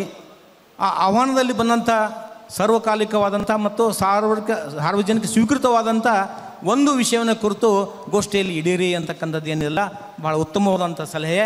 ಆ ಸಲಹೆಗೂ ಕೂಡ ನಮ್ಮ ಜಿಲ್ಲಾ ಅಧ್ಯಕ್ಷರಾಗಿರ್ತಕ್ಕಂಥ ವಾಮನಪ್ಪನವರು ಉತ್ತರ ಕೊಡ್ತಾರೆ. ಧನ್ಯವಾದಗಳು ಹರಿ ಜಾದುಗಾರ್ ಅವರಿಗೆ. ಈಗ ಸಾಹಿತ್ಯಾಸಕ್ತರೊಂದಿಗೆ ಸಂವಾದ. ದಯಮಾಡಿ ನಮ್ಮ ಸಹೃದಯರು ಪ್ರಶ್ನೆಗಳನ್ನು ಕೇಳ್ಬೋದು. ಆ ಪ್ರಶ್ನೆ ನೇರವಾಗಿರಲಿ, ಯಾವುದೇ ಚುನಾವಣೆಯ ನೀತಿ ಉಲ್ಲಂಘನೆಯಾಗದಿರಲಿ ಅಂತೇಳಿ ಕೋರ್ತಾ ದಯಮಾಡಿ ಸಹೃದಯರು ಪ್ರಶ್ನೆಯನ್ನು ಕೇಳಬೇಕು ಅಂತೇಳಿ ಕೋರ್ತಾ ಇದ್ದೀನಿ. ಸಿರಿಗನ್ನಡಂ ಗೆಲ್ಗೆ ಸಿರಿಗನ್ನಡಂ ಬಾಳ್ಗೆ ಎಲ್ಲರಿಗೂ ನಮಸ್ತೆ. ಇಲ್ಲಿ ನಾನು ಕೇಳುವಂಥ ಪ್ರಶ್ನೆ, ಕನ್ನಡ ಭಾಷೆಯ ಉಳಿವಿನ ನಿಟ್ಟಿನಲ್ಲಿ ಒಬ್ಬ ಕನ್ನಡ ಶಿಕ್ಷಕಿಯಾಗಿ ಪ್ರಶ್ನೆ ಕೇಳ್ತಾ ಇದ್ದೀನಿ. ಇಲ್ಲಿ ಕನ್ನಡ ಭಾಷೆ ಉಳಿಯೋದು ಅನ್ನುವಂಥದ್ದು ಹೆಂಗಾಗೈತೆ ಅಂದರೆ ಆಟಕ್ಕುಂಟ ಲೆಕ್ಕಕ್ಕಿಲ್ಲ ಅನ್ನೋ ಹಾಗೆ ಆಗಬಾರ್ದು. ಯಾಕಪ್ಪ ಅಂತಂದರೆ ಕನ್ನಡ ಶಾಲೆ ಅಂತ ಹೇಳಿಬಿಟ್ಟು ಕನ್ನಡ ಶಾಲೆಯಲ್ಲಿರುವ ಶಿಕ್ಷಕರನ್ನು ಅಥವಾ ಸರ್ಕಾರಿ ಶಾಲೆಯಲ್ಲಿರುವ ಶಿಕ್ಷಕರನ್ನು ಇತರೆ ಹಲವು ಕೆಲಸಗಳಿಗೆ ಬಳಸಿ ಕನ್ನಡ ಕಲಿಸೋಕ್ಕೆ ಟೈಮನ್ನು ಕೊಡ್ತಾ ಇಲ್ಲ ಶಿಕ್ಷಕರಿಗೆ. ಈ ನಿಟ್ಟಿನಲ್ಲಿ ಪೋಷಕರು ಕನ್ನಡ ಶಾಲೆಗೆ ಮಕ್ಕಳನ್ನು ಕಳಿಸ್ತಾ ಇಲ್ಲ. ಅದು ಕನ್ನಡ ನಾಡಿನಲ್ಲಿ ಕನ್ನಡ ಶಾಲೆಯಲ್ಲಿ ಕನ್ನಡ ಶಿಕ್ಷಕರಿಗೂ ಬೆಲೆ ಇಲ್ಲ, ಕನ್ನಡ ಶಾಲೆಗೂ ಬೆಲೆ ಇಲ್ಲ. ಈ ನಿಟ್ಟಿನಲ್ಲಿ ದಯಮಾಡಿ ನಮ್ಮೆಲ್ಲ ಕನ್ನಡ ಅಧ್ಯಕ್ಷರುಗಳಿಗಾಗಲಿ ಅಥವಾ ರಾಜ್ಯಾಧ್ಯಕ್ಷರಿಗೆ ಈ ಸುದ್ದಿ ಹೋಗಿ ಮುಟ್ಲಿ, ದಯವಿಟ್ಟು ಕನ್ನಡ ಶಾಲೆ ಉಳಿಬೇಕು.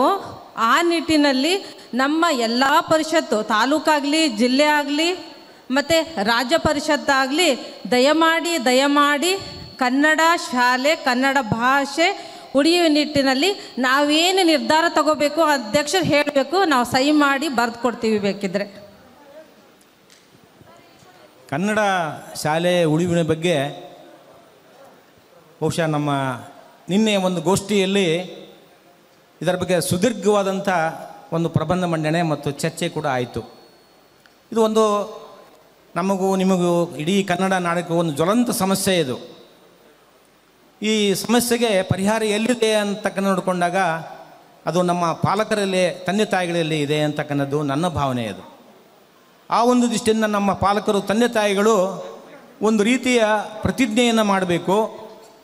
ಕೊನೆಯ ಪಕ್ಷ ಪ್ರಾಥಮಿಕ ಶಾಲೆಯವರೆಗೂ ಸರ್ಕಾರಿ ಕನ್ನಡ ಪ್ರಾಥಮಿಕ ಶಾಲೆಯಲ್ಲಿ ನಮ್ಮ ಮಕ್ಕಳನ್ನು ಓದಿಸ್ತಕ್ಕಂಥ ಒಂದು ಪ್ರತಿಜ್ಞೆಯನ್ನು ಮಾಡುವ ಮೂಲಕ ತಮ್ಮ ಎಲ್ಲ ಮಕ್ಕಳನ್ನು ಪ್ರಾಥಮಿಕ ಕನ್ನಡ ಶಾಲೆಗೆ ಕಳಿಸಿದರೆ ಬಹುಶಃ ನಮ್ಮ ಇವತ್ತಿನ ಶಾಲೆಗಳ ದುಸ್ಥಿತಿ ಬರಲಿಕ್ಕಿಲ್ಲ ಅಂತಕ್ಕಂಥದ್ದು ಭಾವನೆ. ಆ ದೃಷ್ಟಿಯಿಂದ ಕನ್ನಡ ಸಾಹಿತ್ಯ ಪರಿಷತ್ತು ಕೂಡ ಕೆಲವು ನಿಲುವುಗಳನ್ನು ತೆಗೆದುಕೊಳ್ತದೆ, ಆ ದಿಶೆಯಲ್ಲಿ ಪ್ರಯತ್ನ ಮಾಡ್ತಾಯಿದೆ ಅಂತಕ್ಕಂಥ ಮಾತನ್ನು ನಮ್ಮ ಅಧ್ಯಕ್ಷರ ಪರವಾಗಿ ನಾನು ಕೂಡ ಇಲ್ಲಿ ಹೇಳಿಕ್ಕೆ ಇಷ್ಟಪಡ್ತಾ ಇದ್ದೇನೆ. ದಯಮಾಡಿ ಪ್ರಶ್ನೆ ಚುಟುಕಾಗಿರಲಿ. ಈ ನಾನು ನವಲೆಹಾಳ್ ಚನ್ನಗಿರಿ ತಾಲೂಕು ದಾದಾಪೀರ್ ಅಂತ. ನಾನು ಕನ್ನಡ ಪ್ರಿಯ. ಕನ್ನಡನ ಎಲ್ಲರೂ ಓದಬೇಕು. ಕನಿಷ್ಠ 1ನೇ ತರಗತಿಯಿಂದ 10ನೇ ತರಗತಿವರೆಗೂ ಎಲ್ಲರೂ ಕಂಪಲ್ಸರಿ ಕನ್ನಡ ಓದಬೇಕು. ಹಂಗಾದರೆ ಕನ್ನಡ ಉಳಿತದೆ, ಬೆಳೀತದೆ. ಈಗ ಮಾಜಿ ಮುಖ್ಯಮಂತ್ರಿ ಬಂಗಾರಪ್ಪನವ್ರ ಪೀರಿಯಡ್ನಲ್ಲಿ 1ನೇ ಕ್ಲಾಸ್ನಿಂದ 10ನೇ ತರಗತಿವರೆಗೆ ಕನ್ನಡ ಓದಿದವ್ರಿಗೆ 15% ಈಗ ನೌಕರಿಯಲ್ಲಿ ರಿಸರ್ವೇಷನ್ ಕೊಡ್ತವೆ ಅಂತಂದು ಹೇಳಿದರು. ಅದೇ ರೀತಿ ಪಾಲಿಸಿ ಮುಂದುವರೆದ್ಬಿಟ್ರೆ ಯಾರೂ ಸಹ ಕಾನ್ವೆಂಟಿಗೆ ಮಕ್ಕಳನ್ನು ಕಳಿಸೋದೇ ಇಲ್ಲ. ಬಹುಶಃ ಇದರಲ್ಲಿ ಮುಕ್ಕಾಲು ಪಾಗು ನನ್ನನ್ನು ಸೇರ್ತಾ ನನ್ನ ಮಕ್ಕಳು ಮೊಮ್ಮಕ್ಕಳನ್ನ ಕೆಲವ್ರನ್ನ ಕಾನ್ವೆಂಟಿಗೆ ಕಳಿಸಿದ್ದೀನಿ, ಕೆಲವ್ರನ್ನ 1ನೇ ಕ್ಲಾಸ್ನಿಂದ 10ನೇ ತಾರೀಕು ಕನ್ನಡ ಮೀಡಿಯಮ್ನಲ್ಲಿ ಓದಿಸ್ತಾ ಇದ್ದೀನಿ. ಈಗ ಅಧ್ಯಕ್ಷರಿಗೂ ಸರ್ವಾಧ್ಯಕ್ಷರಿಗೂ ನಾನು ಕೇಳುವ ಪ್ರಶ್ನೆ, ಹೇಳಿ ಸರ್. ದಾದಾಪೀರ್ರವ್ರೆ, ಈಗ ನೀತಿ ನಿರೂಪಣೆಗಳು ಈಗ ಕೋರ್ಟ್ ಕಟ್ಟೆ ಎತ್ತಿದಾವೆ, ನಿಮಗೆ ಗೊತ್ತಿಲ್ಲ. ಇದು ಮಕ್ಕಳ ಶಿಕ್ಷಣ ಹಕ್ಕು ಅಲ್ಲ. ಹೇಳ್ತೀನಿ ಕೇಳಿ, ಸುಪ್ರೀಂ ಕೋರ್ಟಿನ ತೀರ್ಮಾನ ಆಗಿದೆ. ಶಿಕ್ಷಣ ಕೊಡಿಸುವುದು ಮಕ್ಕಳ ಮತ್ತು ಪೋಷಕರ ಹಕ್ಕು ಅಂತ ಮಾಡಿಟ್ಟಿದೆ. ಹೌದೌದು. ಆದ್ದರಿಂದ ಸರ್ಕಾರಗಳು, ರಾಜ್ಯ ಸರ್ಕಾರಗಳು, ಇದು ನಮ್ಮ ಶಿಕ್ಷಣ ನೀತಿ ಹೇಗಿದೆ ಅಂದರೆ ಕೇಂದ್ರ ಸರ್ಕಾರ ಮತ್ತು ರಾಜ್ಯ ಸರ್ಕಾರ ಇದು ಪರಿವರ್ತಿತ ಪಟ್ಟಿ. ನಮ್ಮಲ್ಲಿ 3 ಥರ ಶಾಸನ ಮಾಡ್ತಾರೆ: ರಾಜ್ಯ ಪಟ್ಟಿ, ಕೇಂದ್ರ ಪಟ್ಟಿ ಮತ್ತು ಸಮವರ್ತಿ ಪಟ್ಟಿ ಅಂತ. ಆ ಶಾಸನಗಳಲ್ಲಿ ನಮ್ಮದು ಸಮವರ್ತಿ ಪಟ್ಟಿಯಲ್ಲಿ ಶಿಕ್ಷಣ ಬರ್ತದೆ. ಆದ್ದರಿಂದ ನಾವೆರಡೂ ಸೇರಿ ಮಾಡಬೇಕಾಗಿರೋದ್ರಿಂದ ಸುಪ್ರೀಂ ಕೋರ್ಟ್ನಲ್ಲಿ ಕಟಕಟೆಯಲ್ಲಿ ಅವರು ಶಿಕ್ಷಣದ ಹಕ್ಕನ್ನು ಮಕ್ಕಳಿಗೆ ಮತ್ತು ಪೋಷಕರಿಗೆ ಕೊಟ್ಟಿರೋದ್ರಿಂದ ಇದು 10ನೇ ತರಗತಿವರೆಗೆ ಕನ್ನಡದಲ್ಲಿ ಕಡ್ಡಾಯವಾಗಿ ಕಲಿಸ್ಬೇಕು ಅಂತ ಕಾನೂನು ಇದ್ದರೂ ಕೂಡ ಸುಪ್ರೀಂ ಕೋರ್ಟ್ ಎತ್ತಿಡಿದ್ರಿಂದ ಮಕ್ಕಳನ್ನು ಅವರು ತಿಳಿದ ಶಾಲೆಗಳಿಗೆ ಸೇರಿಸುವಂಥದ್ದು ಆಗ್ತದೆ. ಆಯಿತು, ನನಗೆ ಗೊತ್ತಾಯಿತು. ನಾನು ಹೇಳೋದು ಸರ್ಕಾರದ ಮೇಲೆ ಕನ್ನಡಿಗರೆಲ್ಲ ಸೇರಿ ಒತ್ತಡ ತಂದು 1ನೇ ತರಗತಿಯಿಂದ ಅಲ್ಲಿ ತರಬೇಕು ಅಂತಂದು ಹೇಳಿ ಮನವಿಯನ್ನು ನೀವು ಸರ್ಕಾರಕ್ಕೆ ಸಲ್ಲಿಸ್ರಿ ಅಂತ ನಾನು ಹೇಳ್ಕೊಳ್ತಾ ಇದ್ದೀನಿ. ಆತ್ಮೀಯರೇ, ನಿಮ್ಮ ಗಮನಕ್ಕೆ ಈಗಾಗಲೇ ಉನ್ನತ ಶಿಕ್ಷಣದಲ್ಲಿ 1ರಿಂದ 10ನೇ ತರಗತಿವರೆಗೆ ಯಾರು ವ್ಯಾಸಂಗ ಮಾಡಿದ್ದಾರೆ ಕನ್ನಡ ಮಾಧ್ಯಮದಲ್ಲಿ ಅವರಿಗೆ 5% ಉನ್ನತ ಶಿಕ್ಷಣದಲ್ಲಿ ಈಗಾಗಲೇ ಮೀಸಲಾತಿ ಇದೆ. ಅದಕ್ಕೆ ಮೀಸಲಾತಿ ಇದೆ. ಬರಗೂರು ರಾಮಚಂದ್ರಪ್ಪ ಅವರು ಕನ್ನಡ ಅಭಿವೃದ್ಧಿ ಪ್ರಾಧಿಕಾರದ ಅಧ್ಯಕ್ಷರಾಗಿದ್ದಾಗ ಮತ್ತು ನೀವು ಹೇಳಿದಾಗ ಮಾನ್ಯ ಮುಖ್ಯಮಂತ್ರಿಗಳ ಒಂದು ಆದೇಶದ ಹಿನ್ನೆಲೆ ಒಳಗಡೆ ಆಗಿದೆ. ಈಗಲೂ ಕೂಡ ಅದು ಅನುಷ್ಠಾನದಲ್ಲಿದೆ, ಚಾಲ್ತಿಯಲ್ಲಿದೆ. ಆತ್ಮೀಯರೇ, ಸಮಯದ ಅಭಾವದಿಂದ ಸಭಿಕರ ಪ್ರಶ್ನೆಗಳನ್ನ ಇಲ್ಲಿಗೆ ಮುಕ್ತಾಯಗೊಳಿಸ್ತಾ ಇದ್ದೇವೆ. ಯಾಕಂತ ಹೇಳಿದ್ರೆ ಸಂವಾದಕರು ನಿಮ್ಮೆಲ್ಲ ಪ್ರಶ್ನೆಗಳಿಗೆ ದಯಮಾಡಿ ಅವಕಾಶ ಕೊಡಬೇಕು. ಚುಟುಕು ಪ್ರಶ್ನೆ. HM ಸದಾನಂದ ಅಂತ, ಹರಿಹರ ತಾಲೂಕು ಕುಂಬಳೂರು. ಸರ್, ಕನ್ನಡ ಸಾಹಿತ್ಯ ಪರಿಷತ್ತಿನ ಎಲ್ಲ ಕರಪತ್ರದಲ್ಲಿಯೂ ಕನ್ನಡ ಅಂಕಿಗಳು ಇರ್ತವೆ, ಆನಂದ ಪಡ್ತೇನೆ. ಆದರೆ ಎಲ್ಲರಿಗೂ ಕನ್ನಡ ಅಂಕಿಗಳ ಬಳಕೆ ಆಗಬೇಕು ಅಂದರೆ ಯಾವ ರೀತಿ ಜಾಗೃತ ಆಗಬೇಕು ಅಥವಾ ಯಾವ ರೀತಿ ಆಂದೋಲನ ನಡೀಬೇಕು ಅನ್ನೋದು ನನ್ನ ಪ್ರಶ್ನೆ. ದಯಮಾಡಿ ಉತ್ತರ ಕೊಡಿ ಸರ್. ಸದಾನಂದ ಅವರು ಕೇಳಿದಂಥ ಪ್ರಶ್ನೆ ಅದು ಸಮಕಾಲೀನ ಮತ್ತು ವಾಸ್ತವ ಪ್ರಶ್ನೆ. ಕನ್ನಡ ಅಂಕಿಗಳನ್ನು ಬಳಸಬಾರ್ದು ಅಂತಕ್ಕಂಥ ನಿಬಂಧನೆ ಬಹುಶಃ ನಮ್ಮಲ್ಲಿ ಎಲ್ಲಿ ಇಲ್ಲ. ಆದರೆ ನಮ್ಮಲ್ಲಿ ಏನಾಗಿದೆ, ಒಂದು ರೂಢಿಗತವಾದಂಥ ಒಂದು ಪರಂಪರೆ ಮತ್ತು ನಾವು ಬಳಸ್ತಕ್ಕಂಥ ಅಂಕಿಗಳು ಎಲ್ಲರಿಗೂ ಕೂಡ ರಾಷ್ಟ್ರಮಟ್ಟದಲ್ಲಿ ಅಂತಾರಾಷ್ಟ್ರೀಯದಲ್ಲಿ ಗೊತ್ತಾಗಬೇಕು, ತಿಳುವಳಿಕೆ ಆಗಬೇಕು ಅನ್ನೋ ದೃಷ್ಟಿಯಿಂದ ಆ ಇಂಗ್ಲೀಷ್ ಅಂಕಿಗಳನ್ನು ಬಳಸ್ತಕ್ಕಂಥ ಒಂದು ಪದ್ಧತಿ ಅಥವಾ ಒಂದು ಪರಂಪರೆ ಈಗ ಉಳ್ಕೊಂಡಿದೆ ಅಂತಕ್ಕಂಥ ಮಾತು. ಖಾಸಗಿಯಾಗಿ ಮತ್ತು ಕನ್ನಡ ಅಂಕಿಗಳನ್ನು ನಾವು ಇವತ್ತಿಗೆ ಬಳಸಬಾರ್ದು ಅಂಥೇಳಿ ಯಾರೂ ನಿಬಂಧನೆ ಮಾಡೋದಿಲ್ಲ. ನಮ್ಮ ಇಷ್ಟ. ಆದರೆ ಆ ಇಷ್ಟವನ್ನು ನಮಗೆಲ್ಲರಿಗೂ ಕೂಡ ಕಷ್ಟ ಆಗದೇ ಎಲ್ಲರಿಗೂ ಅದನ್ನು ನಾವು ಮನ್ನಣೆ ಮಾಡಲಿಕ್ಕೆ ಪ್ರಯತ್ನ ಮಾಡಿದರೆ ತುಂಬ ಒಳ್ಳೆಯದು ಅಂಥೇಳಿ ನಾನು ಭಾವಿಸ್ಕೊಂಡಿದ್ದೇನೆ. ಸಮ್ಮೇಳನಾಧ್ಯಕ್ಷರಿಗೆ ನಮಸ್ಕಾರ. ಅಲ್ಲ, ಒಂದೇ ನಿಮಿಷ. ಈಗ 1:30ಕ್ಕೆ ಗೋಷ್ಠಿ ಆಗಬೇಕಾಗಿರೋದು, ಈಗ ವೇಳೆ ಎಷ್ಟಾಗಿದೆ? 2:40. ಆದ್ದರಿಂದ ಇನ್ನೂ 3 ಗೋಷ್ಠಿಗಳು, ಬಹಿರಂಗ ಅಧಿವೇಶನ, ಸನ್ಮಾನ ಇವೆಲ್ಲವೂ ಇದ್ದಾವೆ, ಸಮಾರೋಪ ಇದೆ. ದಯಮಾಡಿ ನಿಮ್ಮ ಎಲ್ಲ ಕಷ್ಟಗಳು ನಮಗೆ ಗೊತ್ತಿಲ್ಲ ಅಂತಲ್ಲ, ನೀವು ಪ್ರಶ್ನೆ ಕೇಳೋದು ನಮಗೇನು ಕೇಳ್ತೀರಿ ಅನ್ನೋದು ಗೊತ್ತಿರ್ತದೆ. ಒಂದೇ ಒಂದು ನಿಮ್ಮಲ್ಲಿ ಸವಿನಯ ಪ್ರಾರ್ಥನೆ ಏನು ಅಂದರೆ, ನಾವು ಸಾಹಿತ್ಯ ಪರಿಷತ್ತಿನ ಮೊದಲು ನಾವು ಆಜೀವ ಸಹಸ್ರ ಕೇವಲ 250 ರೂಪಾಯಿ ಕೊಟ್ಟು ಆಜೀವ ಸಹಸ್ರ ಆಗ್ರಿ ಅಂತ ಹೇಳಿದ್ರೆ ನಮ್ಮ ಕನ್ನಡಿಗರು ಭಾಳ ಜನ ಇವತ್ತಿಗೂ ಕೈ ಜೋಡಿಸಿಲ್ಲ. ನಾವು 1 ಕೋಟಿ ಜನ ಕನ್ನಡ ಸಾಹಿತ್ಯ ಪರಿಷತ್ತಿನ ಆಜೀವ ಸಹಸ್ರ ಮಾಡಬೇಕು ಅನ್ನೋ ಉದ್ದೇಶ ಇಟ್ಕೊಂಡು 500 ರೂಪಾಯಿ ಇದ್ದನ್ನು 250ಕ್ಕೆ ಇಳಿಸಿ, 1000 ರೂಪಾಯಿ ಇದ್ದನ್ನು 250, 410 ರೂಪಾಯಿಗೆ ಎಲ್ಲ ಸೇರಿ ಇಳಿಸಿದ್ದೀವಿ. ಇವತ್ತು 1% ಸದಸ್ಯರಾಗಿಲ್ಲ. ಒಂದನೇದು. ನಿಮ್ಮ ಅನಿಸಿಕೆಗಳು, ಮಕ್ಕಳ ಸಾಹಿತ್ಯ, ಕೃಷಿ ಸಾಹಿತ್ಯ, ಬಂಡಾಯ ಸಾಹಿತ್ಯ, ಮತ್ತು ದಲಿತ ಸಾಹಿತ್ಯ ಎಲ್ಲ ಸಾಹಿತ್ಯಗಳನ್ನು ಕನ್ನಡ ಸಾಹಿತ್ಯ ಪರಿಷತ್ತಿಗೆ ತರ್ತಾರೆ. ಆದರೆ ನಮ್ಮ ಸಾಹಿತ್ಯ ಪರಿಷತ್ತು ಎಲ್ಲರಿಗೂ ತಾಯಿ ಬೇರಿದ್ದಂಗೆ ಅಂತ ನಾವು ಹೇಳ್ತೇವೆ. ಆದರೆ ನಿಮ್ಮನ್ನು ಎಲ್ಲವನ್ನೂ ನಾವು ಒಳಗೊಂಡು ಒಂದು ದಿನದ ಗೋಷ್ಠಿ 2 ದಿನದ ಸಾಹಿತ್ಯ ಸಮ್ಮೇಳನದಲ್ಲಿ ಮಾಡಲಿಕ್ಕೆ ಆಗೋದಿಲ್ಲ. ನಮ್ಮ ಇವ್ರು ಹೇಳ್ದಂಗೆ ಸಾಹಿತ್ಯ ಸಮ್ಮೇಳನದ ಸರ್ವಾಧ್ಯಕ್ಷರನ್ನ ಈ ವರ್ಷದಿಂದ ಮುಂದಿನ ವರ್ಷದವರೆಗೂ ನಾವು ಅವ್ರನ್ನೆಲ್ಲರನ್ನೂ ಜೊತೆ ಕರ್ಕೊಂಡು ಓಡಾಡಬೇಕು, ಅವ್ರ ಜೊತೆ ಕಾರ್ಯಕ್ರಮ ಮಾಡಬೇಕು ಅನ್ನೋದು ನಮ್ಮ ರಾಜ್ಯ ಪರಿಷತ್ತು ಮತ್ತು ಜಿಲ್ಲಾ ಪರಿಷತ್ತು ತಾಲೂಕು ಪರಿಷತ್ನ ನಿರ್ಧಾರಗಳು ಇದ್ದಾವೆ. ಆದರೆ ಅವರಿಗೂ ಕೂಡ ಒತ್ತಡಗಳು ಇರ್ತವೆ. ನಮಗೆ ಯಾವುದೇ ಸವಲತ್ತುಗಳು, ವಾಹನಗಳು, ಅದಕ್ಕೆ ಯಾವುದೇ ಭತ್ಯೆಗಳು ಯಾವುದೂ ಇರೋದಿಲ್ಲ ಸಾಹಿತ್ಯ ಪರಿಷತ್ತಿಗೆ. ಇವೆಲ್ಲವನ್ನು ಇಟ್ಕೊಂಡು ನಾವು ಕನ್ನಡದ ಕೆಲಸವನ್ನು ಸೇವಾ ದೃಷ್ಟಿಯಿಂದ ಮಾಡ್ತೇವೆ ವಿನಃ ಮತ್ತು ಯಾವುದೇ ದೃಷ್ಟಿಯಿಂದ ಮಾಡ್ತಾ ಇಲ್ಲ. ಅದೆಲ್ಲದನ್ನು ಬದಿಗಿಟ್ಕೊಂಡು ನಿಮ್ಮ ಅನಿಸಿಕೆಗಳು ಎಲ್ಲವೂ ಏನಿದಾವೆ ಅವನ್ನೆಲ್ಲವನ್ನು ಕ್ರೋಢೀಕರಿಸಿ ನಮ್ಮ ಕೇಂದ್ರ ಕನ್ನಡ ಸಾಹಿತ್ಯ ಪರಿಷತ್ನಲ್ಲಿ ಏನು ಕಾರ್ಯಕಾರಿ ಸಮಿತಿಯಲ್ಲಿ ಇಟ್ಟು ನಮ್ಮ ದಾವಣಗೆರೆ ಜಿಲ್ಲೆಯ ಒಟ್ಟು ನಿಮ್ಮ ಎಲ್ಲ ಸಾರಾಂಶಗಳನ್ನು ಅದರಲ್ಲಿಟ್ಟು ಆದಷ್ಟು ಸಾಕಾರಗೊಳಿಸಲಿಕ್ಕೆ ಪ್ರಯತ್ನ ಪಡ್ತೇನೆ ಅನ್ನುವಂಥ ಮಾತನ್ನು ಹೇಳ್ತಾ, ನಿಮ್ಮ ಎಲ್ಲ ಒಳ್ಳೆಯ ಪ್ರಶ್ನೆಗಳನ್ನು ಇಲ್ಲಿ ಸಂವಾದದಲ್ಲಿ ಕೇಳಿದ್ದೀರಿ.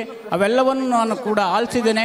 ಅವೆಲ್ಲವನ್ನು ಮುಂದಿನ ದಿನಮಾನಗಳಲ್ಲಿ ಸಾಕಾರಗೊಳಿಸಲಿಕ್ಕೆ ಪ್ರಯತ್ನ ಪಡ್ತೇನೆ ಅನ್ನುವಂಥ ಮಾತನ್ನು ಹೇಳ್ತಾ ಇವತ್ತಿನ ಗೋಷ್ಠಿಗೆ ಮಂಗಳವನ್ನು ಆಡೋಣ. ಮತ್ತು ಮುಂದಿನ ಗೋಷ್ಠಿಗೆ ನಾವು ಅವಕಾಶವನ್ನು ಮಾಡಿಕೊಳ್ಳೋಣ. ಎಲ್ಲರ ಸಹಕಾರ ಇರಲಿ ಅಂತೇಳಿ ವಿನಂತಿಸ್ಕೊಳ್ತೇನೆ. ಸರ್ ಒಂದು ವಿಷಯ ಸರ್, ಸಮ್ಮೇಳನದ ಅಧ್ಯಕ್ಷರು ಒಂದು ವಿಷಯ ಸರ್, ತಾವು ಹೇಳ್ತಾ ಇದ್ದೀರಿ ನೋಂದಣಿ ಆಗಬೇಕು, ಅಜೀವ ಸದಸ್ಯತ್ವವನ್ನು ಪಡಿಬೇಕು ಕನ್ನಡ ಸಾಹಿತ್ಯ ಪರಿಷತ್ನರು ಅಂತೇಳಿ. ಈಗಾಗಲೇ ಸರ್ಕಾರಿ ನೌಕರರು ರಾಜ್ಯಾದ್ಯಂತ 35,000 ಹೆಚ್ಚಾಗಿ ಸರ್ಕಾರಿ ನೌಕರರು ಇದ್ದಾರೆ. ಅವರು ತಮ್ಮ ಸಂಬಳದಲ್ಲಿ ಫಸ್ಟ್ ಅದನ್ನು ನೋಂದಣಿ ಮಾಡಿಸ್ಕೊಂಡು ಅವರು ಅಜೀವ ಸದಸ್ಯತ್ವ ಪಡೆಯುವಂಥ ವ್ಯವಸ್ಥೆ ಆಗಬೇಕು. ಇಲ್ಲಿ ಕೇವಲ ಕಡಿಮೆ ಅಂತರದ ಇದೆ ಅಂತೇಳಿ ಸದಸ್ಯತ್ವ ಹೊಂದಿಲ್ಲ ಅಂತ ಹೇಳೋದ್ರ ಬದಲು ಸರ್ಕಾರದಿಂದನೇ ಗೆಜೆಟ್ ನೋಟಿಫಿಕೇಶನ್ ಆಗೋಂಥ ವ್ಯವಸ್ಥೆ ಆಗಬೇಕು. ಯಾರು ಸರ್ಕಾರಿ ನೌಕರರಾಗಿರ್ತಾರೆ ಅವರು ಫಸ್ಟ್ ಕನ್ನಡ ಸಾಹಿತ್ಯ ಪರಿಷತ್ತಿನ ಸದಸ್ಯತ್ವ ಪಡೆಯುವಂಥ ವ್ಯವಸ್ಥೆ ಆಗಬೇಕು. ಈ ಒಂದು ವ್ಯವಸ್ಥೆ ಸರ್ಕಾರದಿಂದಲೇ ಆದೇಶ ಹೊರಡಿಸೋಂಥ ವ್ಯವಸ್ಥೆ ಆಗ್ಬೇಕಂತೇಳಿ ನನ್ನ ಒಂದು ಸಲಹೆ ಸರ್. ಇದು ಪ್ರಶ್ನೆ ಅಲ್ಲ. ಸಭಿಕರೇ, ಅಧ್ಯಕ್ಷತೆಗೆ ಸಂವಾದನದ ಒಂದು ಸಾಂಕೇತಿಕ ಅಷ್ಟೇ. ಆ ಕಾರಣಕ್ಕಾಗಿಯೇ ಸಂವಾದದ ಪ್ರತಿನಿಧಿಗಳಾಗಿ ವೇದಿಕೆಯಲ್ಲಿ ಚೆನ್ನಾಗಿ ಕೂರಿಸಿದ್ದೀವಿ. 1:15ಗೆ ಆರಂಭ ಆಗಬೇಕಾದ ಗೋಷ್ಠಿ ಈಗ 3 ಗಂಟೆ ಆದರೂ ಕೂಡ ಗೋಷ್ಠಿ ಆರಂಭ ಆಗಿಲ್ಲ. ಹಾಗಾಗಿ ಅಧ್ಯಕ್ಷರು ಹರಿಹರದಲ್ಲೇ ಇರ್ತಾರೆ. ನೀವು ಏನೇ ಪ್ರಶ್ನೆಗಳಿದ್ದರೆ ನೇರವಾಗಿ ಅವ್ರ ಜೊತೆಗೆ ಅವ್ರ ಮನೆಗೆ ಹೋಗಿ ಚರ್ಚೆ ಮಾಡ್ಬೋದು. ಕಾರಣಕ್ಕೆ ಇಲ್ಲಿಗೆ ಸಂವಾದ ಸಾಕು ಅಂತ ನಾನು ಎಲ್ಲರ ಪರವಾಗಿ ವಿನಂತಿ ಮಾಡ್ಕೊಂಡು ಮುಂದಿನ ಗೋಷ್ಠಿಗೆ ಅವಕಾಶವನ್ನು ಕಲ್ಪಿಸಿಕೊಡಿ ಅಂತ ವಿನಂತಿ ಮಾಡ್ಕೊತೇನೆ. ಅಧ್ಯಕ್ಷರೊಂದಿಗೆ ಸಂವಾದ ಕಾರ್ಯಕ್ರಮದಲ್ಲಿ ಪಾಲ್ಗೊಂಡಿರ್ತಕ್ಕಂತಹ ಸಮ್ಮೇಳನಾಧ್ಯಕ್ಷರು ಹಾಗೂ ಸರ್ವಾಧ್ಯಕ್ಷರು ಹಾಗೂ ಜಿಲ್ಲಾಧ್ಯಕ್ಷರು ಹಾಗೂ ಎಲ್ಲ ಸಂವಾದಕರಿಗೂ ಹೃತ್ಪೂರ್ವಕವಾಗಿರ್ತಕ್ಕಂಥ ವಂದನೆ ಅಭಿನಂದನೆಗಳನ್ನ ಸಲ್ಲಿಸ್ತಾ ಇದ್ದೀನಿ. ಹಾಗೂ ಈ ಕಾರ್ಯಕ್ರಮದಲ್ಲಿ ಎಲ್ಲ ಉತ್ತಮಾಂಶಗಳನ್ನು ಸ್ವೀಕರಿಸಿರ್ತಕ್ಕಂತಹ ಎಲ್ಲ ನಮ್ಮ ಕನ್ನಡ ಮನಸ್ಸುಗಳಿಗೆ ಹೃತ್ಪೂರ್ವಕವಾಗಿರ್ತಕ್ಕಂಥ ವಂದನೆ ಅಭಿನಂದನೆಗಳನ್ನ ಸಲ್ಲಿಸಿ ಈ ಕಾರ್ಯಕ್ರಮವನ್ನು ಮುಗಿಸ್ತಾ ಇದ್ದೇನೆ. ಜೈ ಕರ್ನಾಟಕ ಮಾತೆ.